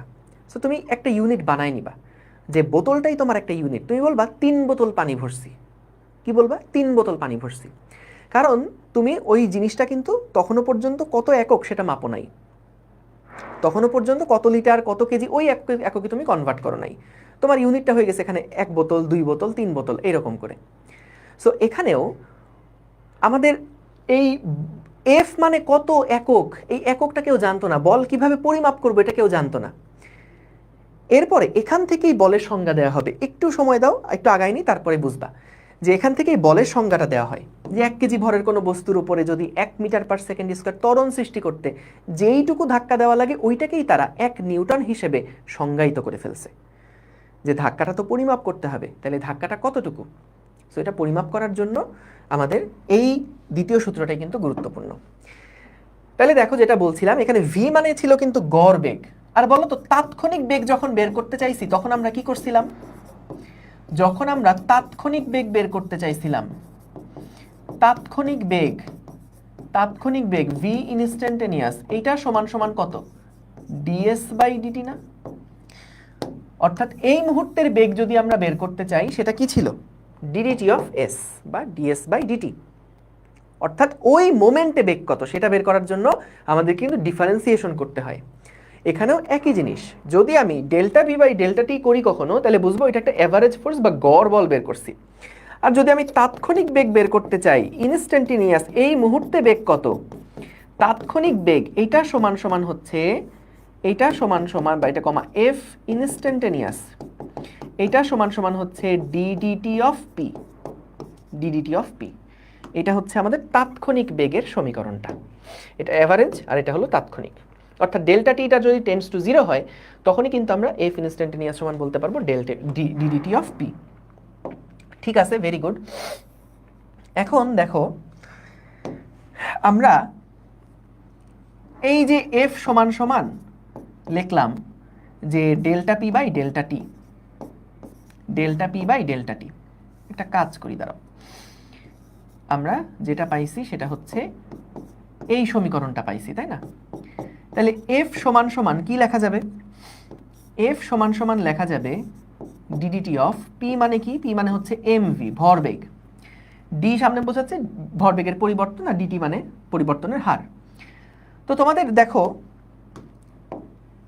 ক্যালকুলাস এরকম একটা সূত্র দেখছিল না, যে ডিডিএক্স অফ ইউভি এটা সমান সমান কি লেখা যায়, ইউকে সামনে রাখলে ডিভি বাই ডিএক্স, আবার ভি কে সামনে রাখলে ডিইউ বাই ডিএক্স। মনে পড়ে এই সূত্রটার কথা? এই সূত্রটার কথা কি মনে পড়ে? ডিডিএক্স অফ ইউভি এটা সমান সমান কি ছিল, যেখানে ইউ এবং ভি দুইটাই হচ্ছে এক্স পরিবর্তনের সাথে সাথে পরিবর্তন হয়। যদি এরকম হয় ইউ এবং ভি এক্স এর সাথে সাথে পরিবর্তন হচ্ছে, তাহলে আমরা এই সমীকরণটাকে ভেঙে এটা লিখতে পারি, তাই না, যে ইউ কে বাইরে রেখে ভি কে একবার এক্স এর সাপেক্ষে ডিফারেন্সিয়েশন, আবার ভি কে একবার বাইরে রেখে ইউ কে একবার এক্স এর সাপেক্ষে ডিফারেন্সিয়েশন। ঠিক আছে? সো তাহলে দেখো যে আমরা এখান থেকে ডিডিটি অফ এম ভি, তুমি বলতে পারো ভাইয়া এমটা তো কনস্ট্যান্ট, তাহলে আপনি এমটাকে বাইরে নিয়ে আসেন। কিন্তু ভাইয়া এম তো কনস্ট্যান্ট নাও থাকতে পারে। এইরকম হতে পারে না যে আমরা যখন একটা বালি ভর্তি ট্রাক, সেটা যখন সামনের দিকে আগায় যাচ্ছে, ওই বালি ভর্তি ট্রাক থেকে একটা নির্দিষ্ট সময় পর পর কিছু পরিমাণ বালু পড়ে যাচ্ছে, ধরো একটা বস্তা পড়ে যাচ্ছে, বা আমি বললাম যে 2 কেজি পার, বা ধরো বললাম যে 100 গ্রাম পার সেকেন্ড, এই রেটে বালু পড়ে যাচ্ছে, যখন ট্রাক সামনের দিকে আগাচ্ছে বালু পড়ে যাচ্ছে। তাহলে যদি বালু পড়তে থাকে, তাহলে বলো তো ট্রাকের ভরটা কি পরিবর্তন হতে থাকবে না? তাহলে ভর যদি পরিবর্তন হয়, তাহলে দেখো টি চেঞ্জ হলেও ভর চেঞ্জ হচ্ছে, আবার টি চেঞ্জ হলে ভিও চেঞ্জ হচ্ছে। তাহলে এখানে কিন্তু কোনোটাই কনস্ট্যান্ট না। কনস্ট্যান্ট হলে কিন্তু আমরা বাইরে নিয়ে এসে কাজ করতে পারতাম, কিন্তু কোনোটাই যেহেতু কনস্ট্যান্ট না, টি পরিবর্তন, টি এর সাথে এমও চেঞ্জ হয়, টি এর সাথে ভিও চেঞ্জ হতে পারে, তাহলে এই জন্য আমরা এই ফর্মুলাটা এখানে ইউজ করব। তাহলে কি লেখা যায় দেখো, এমটাকে যদি বাইরে নিয়ে আসি তাহলে লেখা যাবে ডিভি বাই ডিটি, প্লাস ভিটাকে যদি বাইরে নিয়ে আসি তাহলে কি লেখা যাবে ডিডিটি অফ এম। এইটা হচ্ছে আমাদের বলের মূল সমীকরণ, এইটা হচ্ছে আমাদের মূল সমীকরণ, মূল সমীকরণ। এখন বেশিরভাগ সময় কি কাহিনী হয় জানো, বেশিরভাগ সময় এম থাকে কনস্ট্যান্ট। যখন এম কনস্ট্যান্ট, তার মানে বলতো সময়ের সাথে কি ভরের কোনো পরিবর্তন হবে? যখন এম কনস্ট্যান্ট তখন কিন্তু ডিডিটি অফ এম এই জিনিসটা কি হবে, 0 না। সময়ের সাথে যদি ভরের কোনো পরিবর্তন না হয়, তাহলে কিন্তু ডিডিটি অফ এম সমান সমান 0 হয়ে যাবে। তাহলে আমরা কি লিখতে পারি, F is equals to M DDT of V, এটা লেখা যায়। বলতো এই জিনিসটা কি নির্দেশ করে, ত্বরণ নির্দেশ করে। তাহলে আমরা লিখতে পারি এম ইন্টু এ। তাহলে F is equals to M into A. তাহলে দেখো এটা কিন্তু মূল সমীকরণ না, এটা কিন্তু মূল সমীকরণ না। এটা কখনকার বেলায় খাটবে, যখন আমাদের ভরের কোনো পরিবর্তন হবে না। আরেকটা সূত্র এখান থেকে নিয়ে আসা যায়, যখন বেগ কনস্ট্যান্ট থাকবে, যখন ভি কনস্ট্যান্ট থাকবে, তখন বলতো ত্বরণ কি হবে কোনো, তখন কিন্তু ডিডিটি অফ ভি এইটা সমান সমান কি 0 না। যখন বেগ কনস্ট্যান্ট থাকবে তখন কিন্তু ডিডিটি অফ ভি এই জিনিসটা তখন 0 হয়ে যাবে। তাহলে তখন এফ সমান সমান কি হবে? এফ সমান সমান হবে V DDT of M, V into DDT of M. অর্থাৎ দেখো সমবেগে চলছে, কোনো ত্বরণ কিন্তু নাই, কোনো ত্বরণ কিন্তু নাই। ভি ডিডিটি অফ এম, গাড়িটা সমবেগে চলতে থাকবে। সমবেগে চললেও তার উপরে কিন্তু একটা বল দেখো এখানে কাজ করতেছে। কারণ কি? কারণ এখানে ভরটা তো কনস্ট্যান্ট না, ভরটা কিন্তু সময়ের সাথে সাথে পরিবর্তন হচ্ছে। এই জিনিসটা কখনকার ক্ষেত্রে হতে পারে? ধরো একটা বালু ভর্তি ট্রাক, সেই বালু ভর্তি ট্রাকে প্রতি সেকেন্ডে 200 গ্রাম করে বালু পড়ে যাচ্ছে এবং ট্রাকটা সমবেগে চলছে। তাহলে ট্রাকের উপরে যে প্রযুক্ত বল সেটা হচ্ছে এফ সমান সমান V into DDT of M. ঠিক আছে? বা প্রশ্নটা এভাবে করা হয় আসলে, যে যখন একটা ট্রাকের ভিতর থেকে 1 সেকেন্ডে 200 গ্রাম বালু পড়ছে, ট্রাকটাকে যদি সমবেগে চালাতে চাও তাহলে কত পরিমাণ বল প্রয়োগ করা লাগবে? সমবেগে চালাতে চাইলে কত পরিমাণ বল প্রয়োগ করা লাগবে? ঠিক আছে, ঠিক আছে, এটা খুব মজার একটা প্রবলেম এখান থেকে সেট করা যায়। কি বললাম আবার বলছি, প্রশ্নটা এইভাবে করে যে কোনো একটা বালু ভর্তি ট্রাক, সেই ট্রাক থেকে প্রতি সেকেন্ডে 200 গ্রাম করে বালু পড়ে যাচ্ছে। তাহলে বলো তো ডিডিটি অফ এম, এটার পরিবর্তনটা কি পজিটিভ নাকি নেগেটিভ বলো তো? এটার পরিবর্তনটা কি পজিটিভ নাকি নেগেটিভ বলো তো? নেগেটিভ না, কারণ পরিবর্তন সবসময় কি ফাইনাল মাইনাস ইনিশিয়াল। তাহলে আমাদের ফাইনাল মাইনাস ইনিশিয়াল ডিএমটা কি হয়ে যাবে? ডিএমটা কিন্তু নেগেটিভ হয়ে যাবে। তাহলে ডিএম যদি নেগেটিভ হয় তখন আমি কি দেখব বলো তো? এই F is equals to V minus DDT of M. এই মাইনাসটাকে যদি সামনে নিয়ে আসো, এই মাইনাসটাকে যদি সামনে নিয়ে আসো তাহলে বলো তো এটা বলতে কি মিন করছে? এটা বলতে কি মিন করছে? এটা বলতে মিন করছে যদি কোনো একটা বালু ভর্তি ট্রাক যায় এবং সেখান থেকে ভর কমতে থাকে, ডিডিটি অফ এম রেটে যদি কমতে থাকে, তাহলে বলো তো তুমি যদি কোনো বল প্রয়োগ না করো তাহলে কি গাড়িটার হালকা হয়ে যাচ্ছে? তাহলে কি গাড়িটার বেগ বাড়ার কথা না? সো তুমি যদি চাও এটাকে সমবেগে নিয়ে যেতে তাহলে কি করতে হবে? বস্তুটার বেগের উল্টা দিকে একটা বল প্রয়োগ করতে হবে। এই মাইনাসটা বলতে উল্টা দিকের বলটা বোঝাচ্ছে। বা আরেকটা কেস চিন্তা করি, মনে করো যে কোনো একটা গাড়ি যাচ্ছে, সেই গাড়ির উপর থেকে কেউ একজন ধরো পানি ঢালতেছে। ধরো একটা খেলনা গাড়ি মেঝের উপর দিয়ে যাচ্ছে, উপর থেকে কেউ একজন পানি ঢালছে। তাহলে কি গাড়িটার ভর আস্তে আস্তে বাড়ছে না? ভর বাড়তে থাকলে গাড়ির বেগটা কি কমতে থাকবে না? সো আমি যদি চাই সমবেগ মেনটেন করতে, ভিটাকে কনস্ট্যান্ট রাখতে, তাহলে কি আমাকে আর কি বেগের দিকে বল প্রয়োগ করতে হবে না? তখন কিন্তু আমাকে বেগের দিকে বল প্রয়োগ করতে হবে যদি আমি চাই গাড়িটা স্লো যেন না হয়। গাড়িটা সমবেগ মেনটেন করার জন্য ওর গাড়িটার দিকে কিন্তু আমাকে একটা বল প্রয়োগ করতে হবে। বুঝতে পারছো? সো দেখো দুইটা কেস আলাদা আলাদা করে একটু দেখাই, দুইটা কেস আলাদা আলাদা করে একটু দেখাই। সো আমাদের যেটা বললাম, মনে করো আমাদের কোনো একটা পিক আপ ভ্যান, খেলনা একটা পিক আপ ভ্যান। সো এই পিক আপ ভ্যানে মনে করো আমরা হচ্ছে এইটা হলো সেই গাড়িটা। সো এই গাড়িটার উপর থেকে মনে করো আমরা পানি ফেলছি, উপর থেকে পানি ফেলছি। কত রেটে পানি ফেলছি? মনে করো ডিডিটি অফ এম, এই রেটে আমরা পানি ফেলছি। অর্থাৎ এটা হতে পারে মনে করো 5 কেজি পার সেকেন্ড, সাপোজ আমি আন্দাজে ধরলাম। হ্যাঁ, তাহলে বলো এই গাড়িটা যদি আগে ভি বেগে চলতো তাহলে এই গাড়িটা কি এখনো ভি বেগে চলবে, নাকি আস্তে আস্তে বেগ কমতে থাকবে না বাড়তে থাকবে? কি মনে হয় তোমার কাছে? গাড়িটার স্পিড কমতে থাকবে। তাহলে যদি স্পিডটা স্লো হতে থাকে, কমতে থাকে, তাহলে বলো তো আমি যদি এর বেগ এই ভি কনস্ট্যান্ট মেনটেন করতে চাই তাহলে কি আমাকে কোন দিকে বল প্রয়োগ করতে হবে? বেগের দিকে না উল্টা দিকে? বেগের দিকে। সো তাহলে দেখো এইভাবে করে প্রশ্নগুলা করে যে আমাদের এফ সমান সমান M into DDT of V, sorry V into DDT of M. So এখানে বিষয়টা এরকম যে যদি ভর এই রেটে বাড়তে থাকে এবং তুমি যদি সমবেগ মেনটেন করতে চাও তাহলে বস্তুর উপর বেগের দিকে এই পরিমাণ বল প্রয়োগ করতে হবে। যদি সমবেগ মেনটেন করতে চাও তাহলে এই পরিমাণ বল প্রয়োগ করতে হবে। এখন মনে করো কাহিনী উল্টা। পরের কাহিনীটা হচ্ছে এরকম বললাম যে মনে করো আমাদের এখানে একটা ছিদ্র আছে, এইখানে মনে করো একটা ছিদ্র আছে, তো এই ছিদ্র থেকে পানি গল গল করে পড়ে যাচ্ছে, পানি পড়ে যাচ্ছে।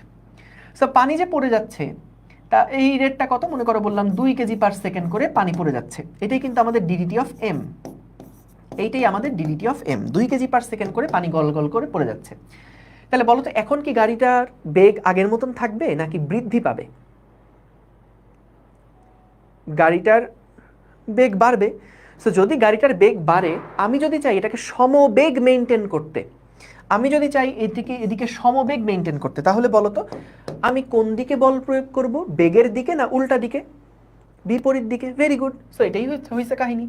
তাহলে দেখো আমরা যখন এই সূত্র লিখছিলাম এইখানে কিন্তু আগে কি ছিল, ডিএম বাই ডিটি ছিল পজিটিভ, কারণ এখানে ভর বৃদ্ধি পাইছে। কিন্তু ভাইয়া বলো তো এইখানে যে ভরটা হ্রাস পাচ্ছে, তাহলে ডিএম বাই ডিটিটা কি নেগেটিভ না? তাহলে এই ডিএম বাই ডিটি যদি নেগেটিভ হয়, তার মানে দেখো এখানে ভেক্টর সাইনের দিকে তাকাও, এটা তো স্কেলার, এটা একটা ভেক্টর, এটাও একটা ভেক্টর। সো আমাদের দেখো একটা ভেক্টরের দিক আরেকটা ভেক্টরের দিকের বিপরীত। তার মানে কি, তোমার বেগটা যেই দিকে আছে, আমরা মনে আছে যে a is equals to minus B যখন বলি, তার মানে কি দুইটা এ আর বি ভেক্টর দুইটাকে বিপরীত দিকে কাজ করছে না? যদি এরকম হয় এটা এ ভেক্টর আর এটা বি ভেক্টর, তখনই কিন্তু আমরা a is equals to minus B লিখি। এটা বলতে কি বোঝায়, এ আর বি দুইটা বিপরীত। সো এফ আর ভি দুইটা বিপরীত, এটা তো স্কেলার, এটাও ভেক্টর এটাও ভেক্টর, দুইটা বিপরীত দিকে যদি কাজ করে, তার মানে আমাকে সমবেগ মেনটেন করতে হলে কোন দিকে বল প্রয়োগ করার কথা বলা হচ্ছে? উল্টা দিকে বল প্রয়োগ করার কথা বলা হচ্ছে। এই বুঝতে পারছো কাহিনীটা, বুঝতে পারছো? বলো তো এখানে ত্বরণ কত, ত্বরণ কত? ত্বরণ কিন্তু 0। সো তার মানে বস্তু যদি আমাদের এই বস্তুর উপরে যদি তোমার কোনো ত্বরণ নাও থাকে, তবুও কিন্তু ভরের পরিবর্তন হওয়ার কারণে সমবেগ মেনটেন করতে আমাদের বল প্রয়োগ করা লাগতে পারে। বুঝতে পারছো? ওকে, ঠিক আছে। হ্যাঁ, ভেক্টর চিহ্ন দিলে ভালো আর কি। ঠিক আছে, তাহলে খেয়াল রেখো যে আমরা এই যে সূত্রটা পড়ছি এটা কিন্তু মূল সূত্র। এটা কখন কাজে লাগাবো জানো? এটা যদিও এই দুইটা একসাথে পরিবর্তন হচ্ছে এরকম কাহিনী খুব একটা ম্যাথে আসে না, তবুও জেনে রাখো এরকম ম্যাথে আমরা করব। সো এই সূত্রটা কখনকার, যখন আমাদের ভরও পরিবর্তন হচ্ছে বেগও পরিবর্তন হচ্ছে, তখন আমরা কিন্তু এই এফ সমান সমান এই সূত্রটা দিয়ে ম্যাথ করব। দেখা গেল যে আমাদের ওই যে ট্রাকের কথা বললাম, যেখানে পানি আমি ঢালতেছি সবসময় ওটার উপরে, যদি এরকম হয় তার বেগও পরিবর্তন হচ্ছে ভরেরও পরিবর্তন হচ্ছে। সো ওই মুহূর্তে তার উপরে বল কত কাজ করছে সেটা বের করার জন্য এই পুরো ফর্মুলাটা ইউজ করতে হবে। বুঝছো? ক্লিয়ার? ডান। এ সমান সমান 0 কিভাবে? এ সমান সমান 0 কিভাবে? কারণ দেখো আমাদের কি এখানে কোনো বেগের পরিবর্তন হয়েছে? আমি কি সমবেগ মেনটেন করছি না? ত্বরণ কাকে বলে? বেগের পরিবর্তনের হারকে। সো বেগ যদি কনস্ট্যান্ট থাকে তাহলে কোনো পরিবর্তনের হার আছে? নাই, তাহলে ত্বরণ 0 কিন্তু বল কাজ করতেছে। বুঝতে পারছো? সো তাহলে ত্বরণ 0 হলেও কিন্তু বস্তুর উপর বল কাজ করতে পারে যদি বস্তুর ভরের পরিবর্তন ঘটতে থাকে। ঠিক আছে? তবে বেশিরভাগ সময় 98% কেসেই তুমি দেখবা এই ফর্মুলাই অ্যাপ্লাই হচ্ছে, তাই টেনশনের কিছু নাই। মূল সূত্র এইটা, 99% কেসেই F is equals to M, এটাই অ্যাপ্লাই হবে। আর এটাতে আর একটু কিছু কয়েকটা ম্যাথ থাকে, আর এখান থেকে আসলে ইন্টারে কোনো ম্যাথ আমরা দেখি না, তবে আমি দেখাই রাখবো যাতে আমার একটু আইডিয়াটা ক্লিয়ার থাকে। ঠিক আছে? ওকে। এম -2 কেন? কারণ যে ভর হ্রাস পাচ্ছে, সময়ের সাথে সাথে ভর পড়ে যাচ্ছে না, ভর কমে যাচ্ছে।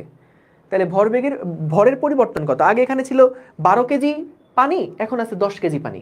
তাহলে পরিবর্তন কত? 10 - 2, 10 - 12। ঠিক আছে, তাহলে এটা বুঝলাম যে ভরবেগের পরিবর্তনের হার এর উপর প্রযুক্ত বলের সমানুপাতিক, এবং বল যেদিকে ক্রিয়া করবে বস্তুর ভরবেগের পরিবর্তনে সেই দিকে ঘটবে।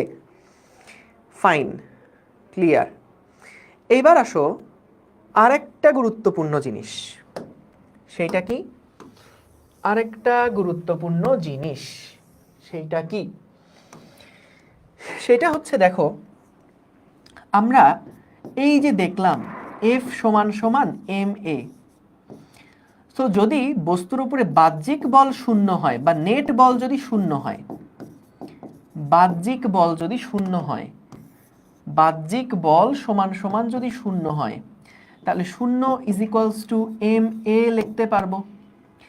তার মানে দেখো, যদি ভর কনস্ট্যান্ট থাকে তার মানে কি ত্বরণ শূন্য, ত্বরণ মানে হচ্ছে v minus U divided by T is equals to 0। এখান থেকে লেখা যায় v মাইনাস ইউ সমান সমান 0, সুতরাং v is equals to U. এইটা বলতে কি বোঝাচ্ছে? যে বস্তুর শেষ বেগ এবং আদি বেগ একই রকম। এটা বলতে কি বোঝাচ্ছে? এটা বলতে বোঝাচ্ছে যদি কোনো বস্তুর ভর ধ্রুব থাকে এবং তার উপরে যদি আমরা বাহ্যিক বল কোনো প্রয়োগ না করি, তাহলে স্থির বস্তু স্থির থাকবে এবং যেটা গতিশীল সেটা সুষম বেগে সরল পথে চলতে থাকবে। সুষম বেগে বললে সরল পথে বলা দরকার নাই, সুষম বেগে চলতে থাকবে বা সমদ্রুতিতে সরল পথে চলতে থাকবে। ঠিক আছে? তো তাহলে আমাদের এখানে এইটা হচ্ছে কাহিনী। সো নিউটনের গতির দ্বিতীয় সূত্র থেকে প্রথম সূত্রের প্রতিপাদন আমরা এখানে করলাম। এটা হচ্ছে দ্বিতীয় সূত্র থেকে প্রথম সূত্র প্রতিপাদন। প্রথম সূত্র প্রতিপাদন। বাহ্যিক কোনো বল প্রযুক্ত না হলে স্থির বস্তু স্থির থাকবে এবং গতিশীল বস্তু সমদ্রুতিতে সরল পথে চলতে থাকবে। বলো তো, প্রথম সূত্রের কি তুমি একটা সীমাবদ্ধতা পাইছো? প্রথম সূত্রের কি তুমি কোনো একটা লিমিটেশন বা ঝামেলা পাইছো? ঝামেলা হচ্ছে, প্রথম সূত্র কি বলছিল? বাহ্যিক কোনো বল প্রযুক্ত যদি না হয় তাহলে স্থির বস্তু স্থির, এটা ঠিক আছে, কিন্তু গতিশীল বস্তু সমদ্রুতিতে সরল পথে চলতে থাকবে, এই জিনিসটা কি আসলে ঠিক আছে? তুমি দেখো, আমরা একটু আগে কি দেখলাম, যদি আমাদের ওই ট্রাকটা যদি তোমার হচ্ছে যেটার মধ্যে হলো তোমার বালু রাখছিলাম, ট্রাকটা যদি সামনের দিকে আগাতে থাকে, বালু যদি পড়তে থাকে, ভর যদি কমতে থাকে, তাহলে বলো তো ওই গাড়িটার বেগ কি আগের চেয়ে বাড়বে না? বা উল্টাভাবে চিন্তা করো, ভর আমি বৃদ্ধি করছি, তাহলে স্বাভাবিকভাবে কি হবে? ওইটার বেগ আস্তে আস্তে কমতে থাকবে না? সো ভাই, কতটুকু কমবে কতটুকু বাড়বে এটা বুঝবো কিভাবে? উত্তর হচ্ছে ভরবেগের নিত্যতা দিয়ে করব। এটা সামনে আসবে যে m1 v1 সমান m2 v2 দিয়ে আমরা ফাইনাল বেগ কত এটা বের করতে পারবো, যে ভর একটু অ্যাড করলে বেগ কতটুকু কমে গেছে, মানে ভরবেগটা সংরক্ষিত থাকবে আর কি। সো মূলত প্রথম সূত্রের ওই সীমাবদ্ধতা থেকেই কিন্তু দ্বিতীয় সূত্রের প্রয়োজনটা উদ্ভব হয়েছে।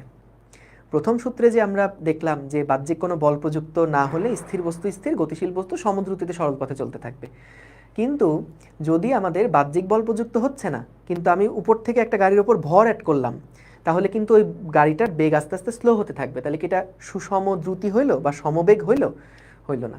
কিন্তু দ্বিতীয় সূত্রটা প্রথম সূত্রটারকে কিন্তু আরও বেশি ইনফরমেশন দিয়ে ওইটাকে আরও জাস্টিফাই করছে। সো তাহলে দেখো যে আমাদের দ্বিতীয় সূত্র যেটা, সেইটার একটা রূপ হচ্ছে প্রথম সূত্রটা, দ্বিতীয় সূত্রের একটা কেস হচ্ছে প্রথম সূত্রটা। ঠিক আছে? তাহলে দ্বিতীয় সূত্রের আশা করি কেন দরকার, কি দরকার, এটা আশা করি বুঝতে পারছো। সো তোমরা তাপগতিবিদ্যাতেও কিন্তু দেখছো। বলো তো, তাপগতিবিদ্যার প্রথম সূত্রটাকে একদম স্বয়ংসম্পূর্ণ ছিল? কিভাবে করে নেচার কাজ করে, পুরা ফেনোমেনাটাকে আমরা তাপগতিবিদ্যার প্রথম সূত্র থেকে সব বুঝে গেছিলাম? না, তাপগতিবিদ্যার দ্বিতীয় সূত্রটার কিন্তু দরকার হয়েছিল, কারণ সেটা আমাদের ওই হিটের ফ্লো কোন দিকে হবে সেইটা সম্পর্কে আরও এক্সট্রা ইনফরমেশন দিচ্ছিল। সো আশা করি বুঝতে পারছো। সো নিউটনের প্রথম এবং দ্বিতীয় যে দুইটা সূত্র, এই দুইটা সূত্র কিন্তু একটা বস্তুকে নিয়ে কাজ, একটা বস্তুকে নিয়ে কাজ। না না, নিউটনের ভুল ধরি নাই, হায় হায়, ভুল ধরছি কে বলছে? এটা প্রথম সূত্রের যে লিমিটেশনগুলা, সেটার কারণে দ্বিতীয় সূত্রের যে আবির্ভাব, ওইটার কথা বললাম। তা কি তাপগতিবিদ্যার প্রথম সূত্র ভুল? হ্যাঁ, এবার সব বললে হবে? প্রত্যেকটা সূত্রেরই একটা লিমিটেশন ছিল, সেইটাকে আরও ব্যাখ্যা করার জন্য পরের সূত্রগুলো আসছে। বুঝতে পারছো? এই আর কি। ঠিক আছে, হ্যাঁ, নিউটন গ্যালিলিও থেকে চুরি করছে, এটা আংশিক সত্য। ওকে, সো দ্বিতীয় সূত্র আংশিক সত্য কেন বললাম? এখন আসলে কি পেপার দেখে চুরি করছে কিনা তাকে জানে। এখন হইতে পারে না যে দুইজনের মাথায় একইভাবে একই জিনিসগুলো আসছে, হইতেই তো পারে। ঠিক আছে, ওকে, ঠিক আছে, ঠিক আছে, ওকে। সো দেখো, এটা গেল নিউটনের দ্বিতীয় সূত্র থেকে প্রথম সূত্রের যে প্রতিপাদন সেইটা। এইবার আসো আমাদের গতির তৃতীয় সূত্রটা আমরা দেখে ফেলি। নিউটনের গতির তৃতীয় সূত্র, নিউটনের গতির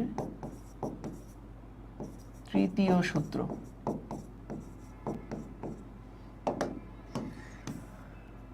সো তৃতীয় সূত্র যেটা, আগের দুইটা সূত্র কিন্তু একটা বস্তুকে নিয়ে কাজ করছে, যে একটা বস্তু যদি স্থির থাকতে চায় তাহলে কি করতে হবে, গতিশীল থাকতে চাইলে কি করতে হবে। আর দ্বিতীয় যে সূত্রটা, সেটা কিন্তু বস্তুর উপরে যদি ভরবেগের পরিবর্তনের হারের উপর প্রযুক্ত বলের সমানুপাতিক। অর্থাৎ দেখো একটা বস্তু নিয়ে কিন্তু কাজ হয়েছে প্রথম দুইটা সূত্রে। তৃতীয় সূত্রে কাজ হয়েছে দুইটা বস্তুকে নিয়ে, বা এখানে দুইটা বডি কিন্তু একটার সাথে আরেকটা রিলেটেড। সো তাহলে দেখো ও কোনটা কোনটা কোনটা ও আচ্ছা হ্যাঁ, এটা তো বটেই, ঠিক বলছো। এখানে কয়েকটা জিনিস বলে রাখি। এখানে হচ্ছে আমরা তো ধরে নিচ্ছি স্থির ভর, আগে বলে দিছিলাম যে ভর স্থির আর কি, ভর স্থির এবং ভর শূন্য না। হ্যাঁ ঠিকই বলছো, ভর ইজ নট ইকুয়ালস টু 0 এবং এম হচ্ছে কনস্ট্যান্ট। ঠিক আছে, ওকে, হ্যাঁ থ্যাংক ইউ। এইরকম সূক্ষ্ম সূক্ষ্ম জিনিস ধরা উচিত। ঠিক আছে, এখন আসো গতির তৃতীয় সূত্র কি বলে, যে প্রত্যেক ক্রিয়ারই একটি সমান ও বিপরীত প্রতিক্রিয়া আছে। প্রত্যেক ক্রিয়ারই একটি সমান ও বিপরীত প্রতিক্রিয়া আছে। তো এখানে যখন কোনো একটা সারফেসের উপরে আমি কোনো একটা বস্তুকে রাখলাম, একটা সারফেসের উপরে যখন আমি কোনো একটা বস্তুকে রাখলাম, এই বস্তুটার উপরে মনে করো আমি একটা বল প্রয়োগ করছি, এফ পরিমাণ একটা বল কাজ করছে এর উপরে। এখন এই এফ পরিমাণ বল যখন এই বস্তুটার উপরে কাজ করবে, আচ্ছা ও ভালো কথা, আমি এই তৃতীয় সূত্রে দেখানোর আগে দ্বিতীয় সূত্রের আরেকটা জিনিস একটু বলে আসি।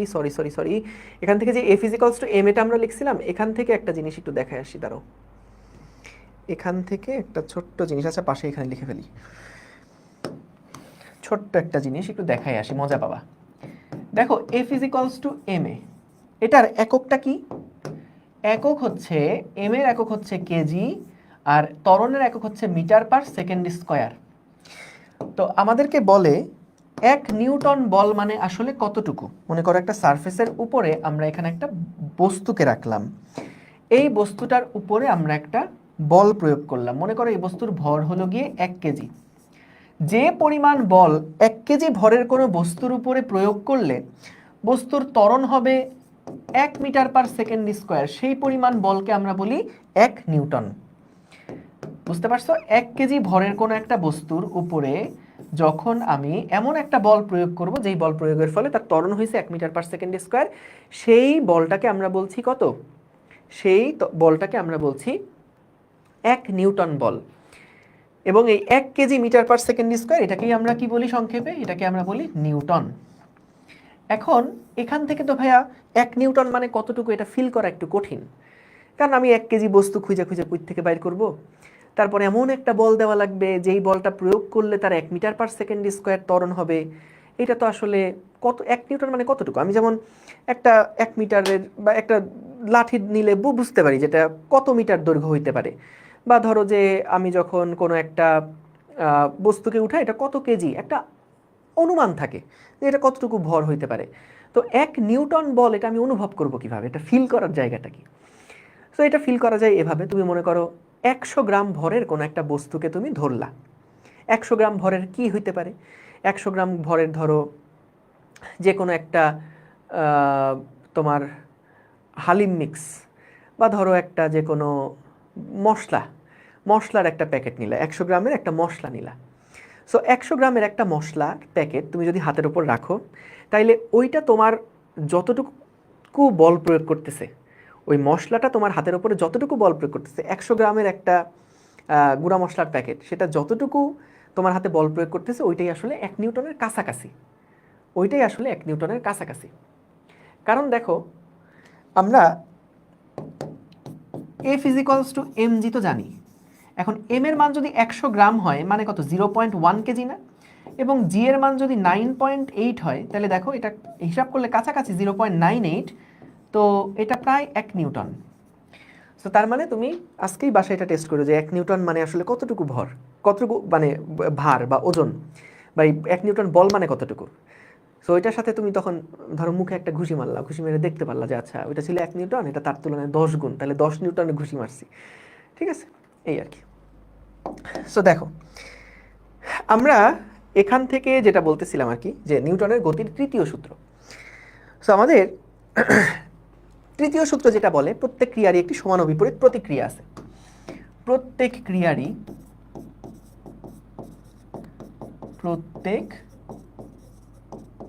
ক্রিয়ারই একটি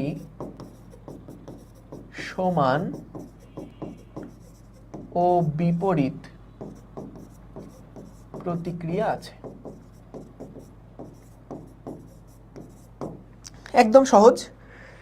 সো মনে করো আমরা এই ভরের বস্তুটার উপরে একটা 10 নিউটনের বল প্রয়োগ করছিলাম। এখন 10 নিউটনের বল, এটা যদি ক্রিয়া হয় তাহলে প্রতিক্রিয়া বল কোন দিকে কাজ করবে? এই দিকে কাজ করবে, কারণ ক্রিয়া প্রতিক্রিয়া সমান এবং একে অপরের বিপরীত দিকে কাজ করে। কয়েকটা ইনফরমেশন মাথায় রেখো। ক্রিয়া প্রতিক্রিয়া সমান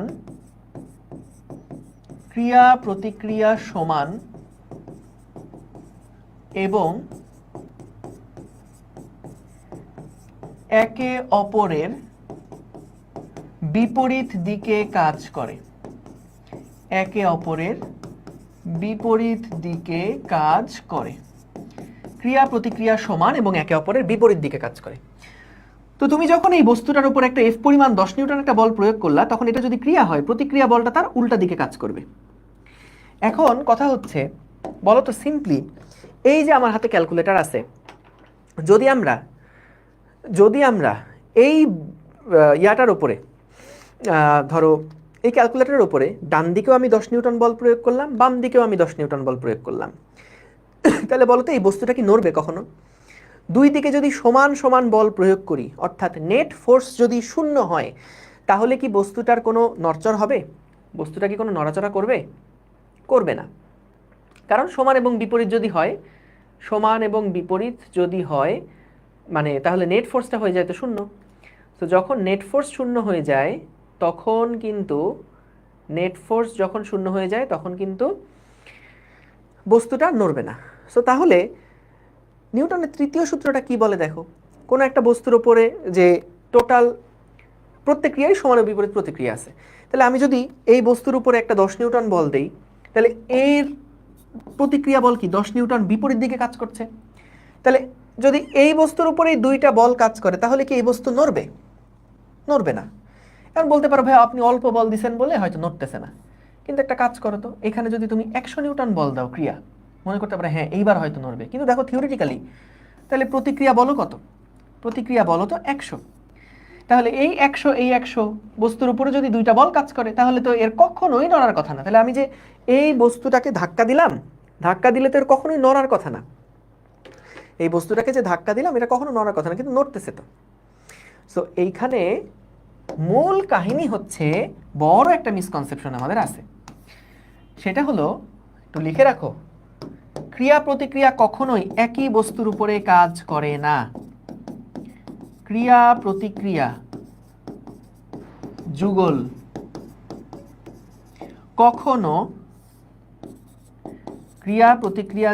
কখনোই একই বস্তুর উপর কাজ করে না। একই বস্তুর উপর কাজ করে না। ক্রিয়া প্রতিক্রিয়া কখনোই একই বস্তুর উপর কাজ করে না, সব সময় দুইটা ভিন্ন বস্তুর উপর কাজ করবে। সব সময়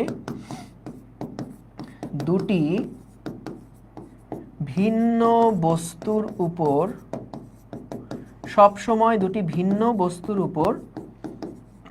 কাজ করবে। সব সময় দুইটা ভিন্ন বস্তুর উপরে কাজ করবে। তার মানে এই প্রথম যে 10 নিউটনটা তুমি দিয়েছো, এই প্রথম 10 নিউটন বলটা এই বস্তুর উপরে কাজ করবে। প্রথম 10 নিউটন বলটা ঠিকই বস্তুর উপরে কাজ করবে, কিন্তু এই যে 10 নিউটন বলটা দিছো বা এই যে 100 নিউটন বলটা দিছো, এইটা কিন্তু এই বস্তুর উপরে কোনো ইফেক্ট নাই। এই বলটা কিন্তু কাজ করবে আমার আঙুলের উপরে। আমি যদি আঙুল দিয়ে বলটা দিয়ে থাকি, 100 নিউটন বল এর উপরে কাজ করলো, এই বস্তুটা আমার আঙুলের উপরে যে বলটা দিচ্ছে, সেই বলের প্রভাবে কিন্তু আমার আঙুলটা একটু চাপ খেয়ে যাবে বা একটু ধরো আমি ব্যথা পাবো। সো এই যে প্রতিক্রিয়া বলটা, সে প্রতিক্রিয়া বলের কোনো ইফেক্ট কিন্তু এর উপরে থাকে না, এটা মাথায় রেখো। সো ক্রিয়া প্রতিক্রিয়া কখনোই একই বস্তুর উপর কাজ করবে না। এখন বলতে পারো ভাই ও যে বল দিচ্ছে তাহলে ওর উপরে কোনো ইফেক্ট আছে? নাই।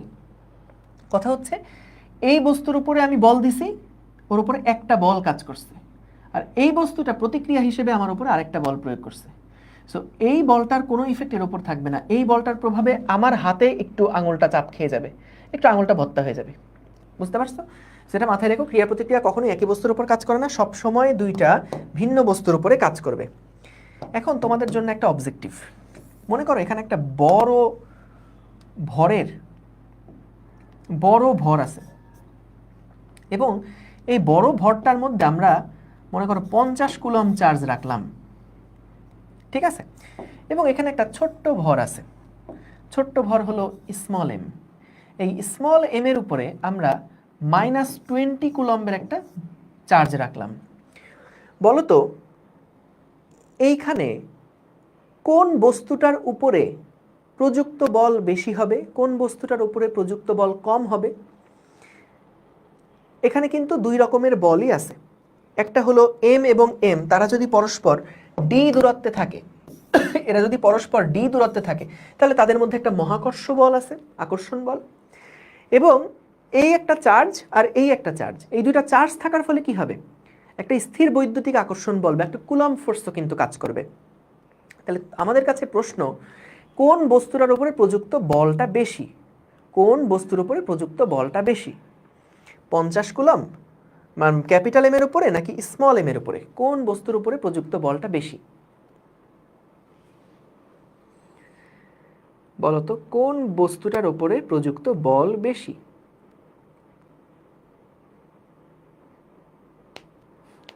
সবাই গণহারে অ্যান্সার দিয়ে যাচ্ছ, ক্যাপিটাল এম কেউ বলছো, কেউ বলছো স্মল এম, কেউ বলছো বড় এম এর উপরে প্রযুক্ত বল বেশি, ছোট এম এর উপরে প্রযুক্ত বল কম।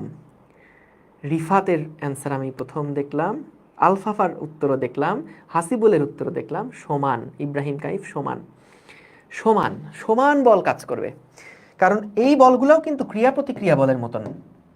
তুমি দেখো, যদি আমি প্রথমে চার্জের আলাপ বাদ দেই, আপাতত চার্জের আলাপ বাদ দেই, ওটা নিয়ে পরে আসতেছি, এই ভুল কখনো মনের মধ্যে রাখবা না, খবরদার, গুনাহ হবে। সো ক্যাপিটাল এম, এই ক্যাপিটাল এম ভরের উপরে একটা মহাকর্ষ বল কাজ করছে, একটা মহাকর্ষ বল কাজ করছে, এটাকে আমি এফ জি দিয়ে প্রকাশ করলাম। এবং এই স্মল ভরের উপরেও একটা মহাকর্ষ বল কাজ করছে, এটা হলো এফ জি। দুইটা বলের মান কিন্তু সমান।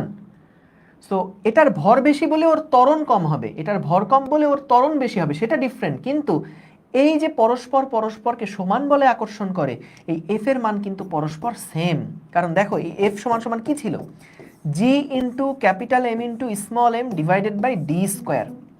বলো প্রযুক্ত বলের মান সেটা কি ভরের গুণফলের সমানুপাতিক এবং দূরত্বের বর্গের ব্যস্তানুপাতিক?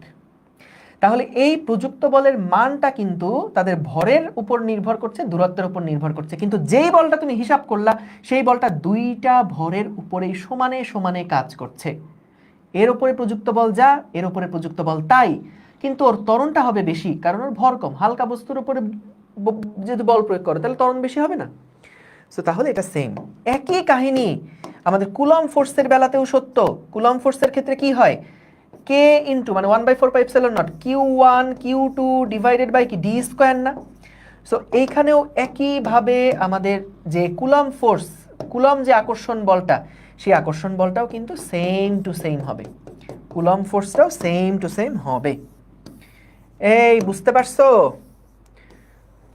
এটা খুবই কমন একটা মিসকনসেপশন থাকে, এই ভুল করা যাবে না, খুব সাবধান। বুঝেছো? বুঝেছো? তাহলে প্রযুক্ত বল যেটা, মহাকর্ষ বল এবং কুলম্বের যে বল, সেই দুইটা বল কিন্তু যে কোনো ভরের ওপরেই, যদি যেই দুইটা ভরের মধ্যে তুমি মহাকর্ষ বল হিসাব করছো, সেই দুইটা ভরের উপরে সমান সমান মহাকর্ষ বল কাজ করবে। বুঝেছো? সমান সমান মহাকর্ষ বল কাজ করবে। ঠিক আছে? ঠিক আছে? ক্লিয়ার?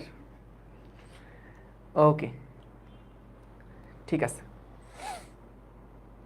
ঠিক আছে, ঠিক আছে, ঠিক আছে, ডান। ওকে, তাইলে আমরা এটা বুঝলাম যে ক্রিয়া প্রতিক্রিয়া সমান এবং একে অপরের কিন্তু বিপরীত দিকে কাজ করবে। ঠিক আছে, সো তাহলে আমরা এই দুইটা আইডিয়া আশা করি পাইছি। ওকে, সো আমরা ইনশাল্লাহ নেক্সট ক্লাসে ম্যাথ করা শুরু করবো একবারে।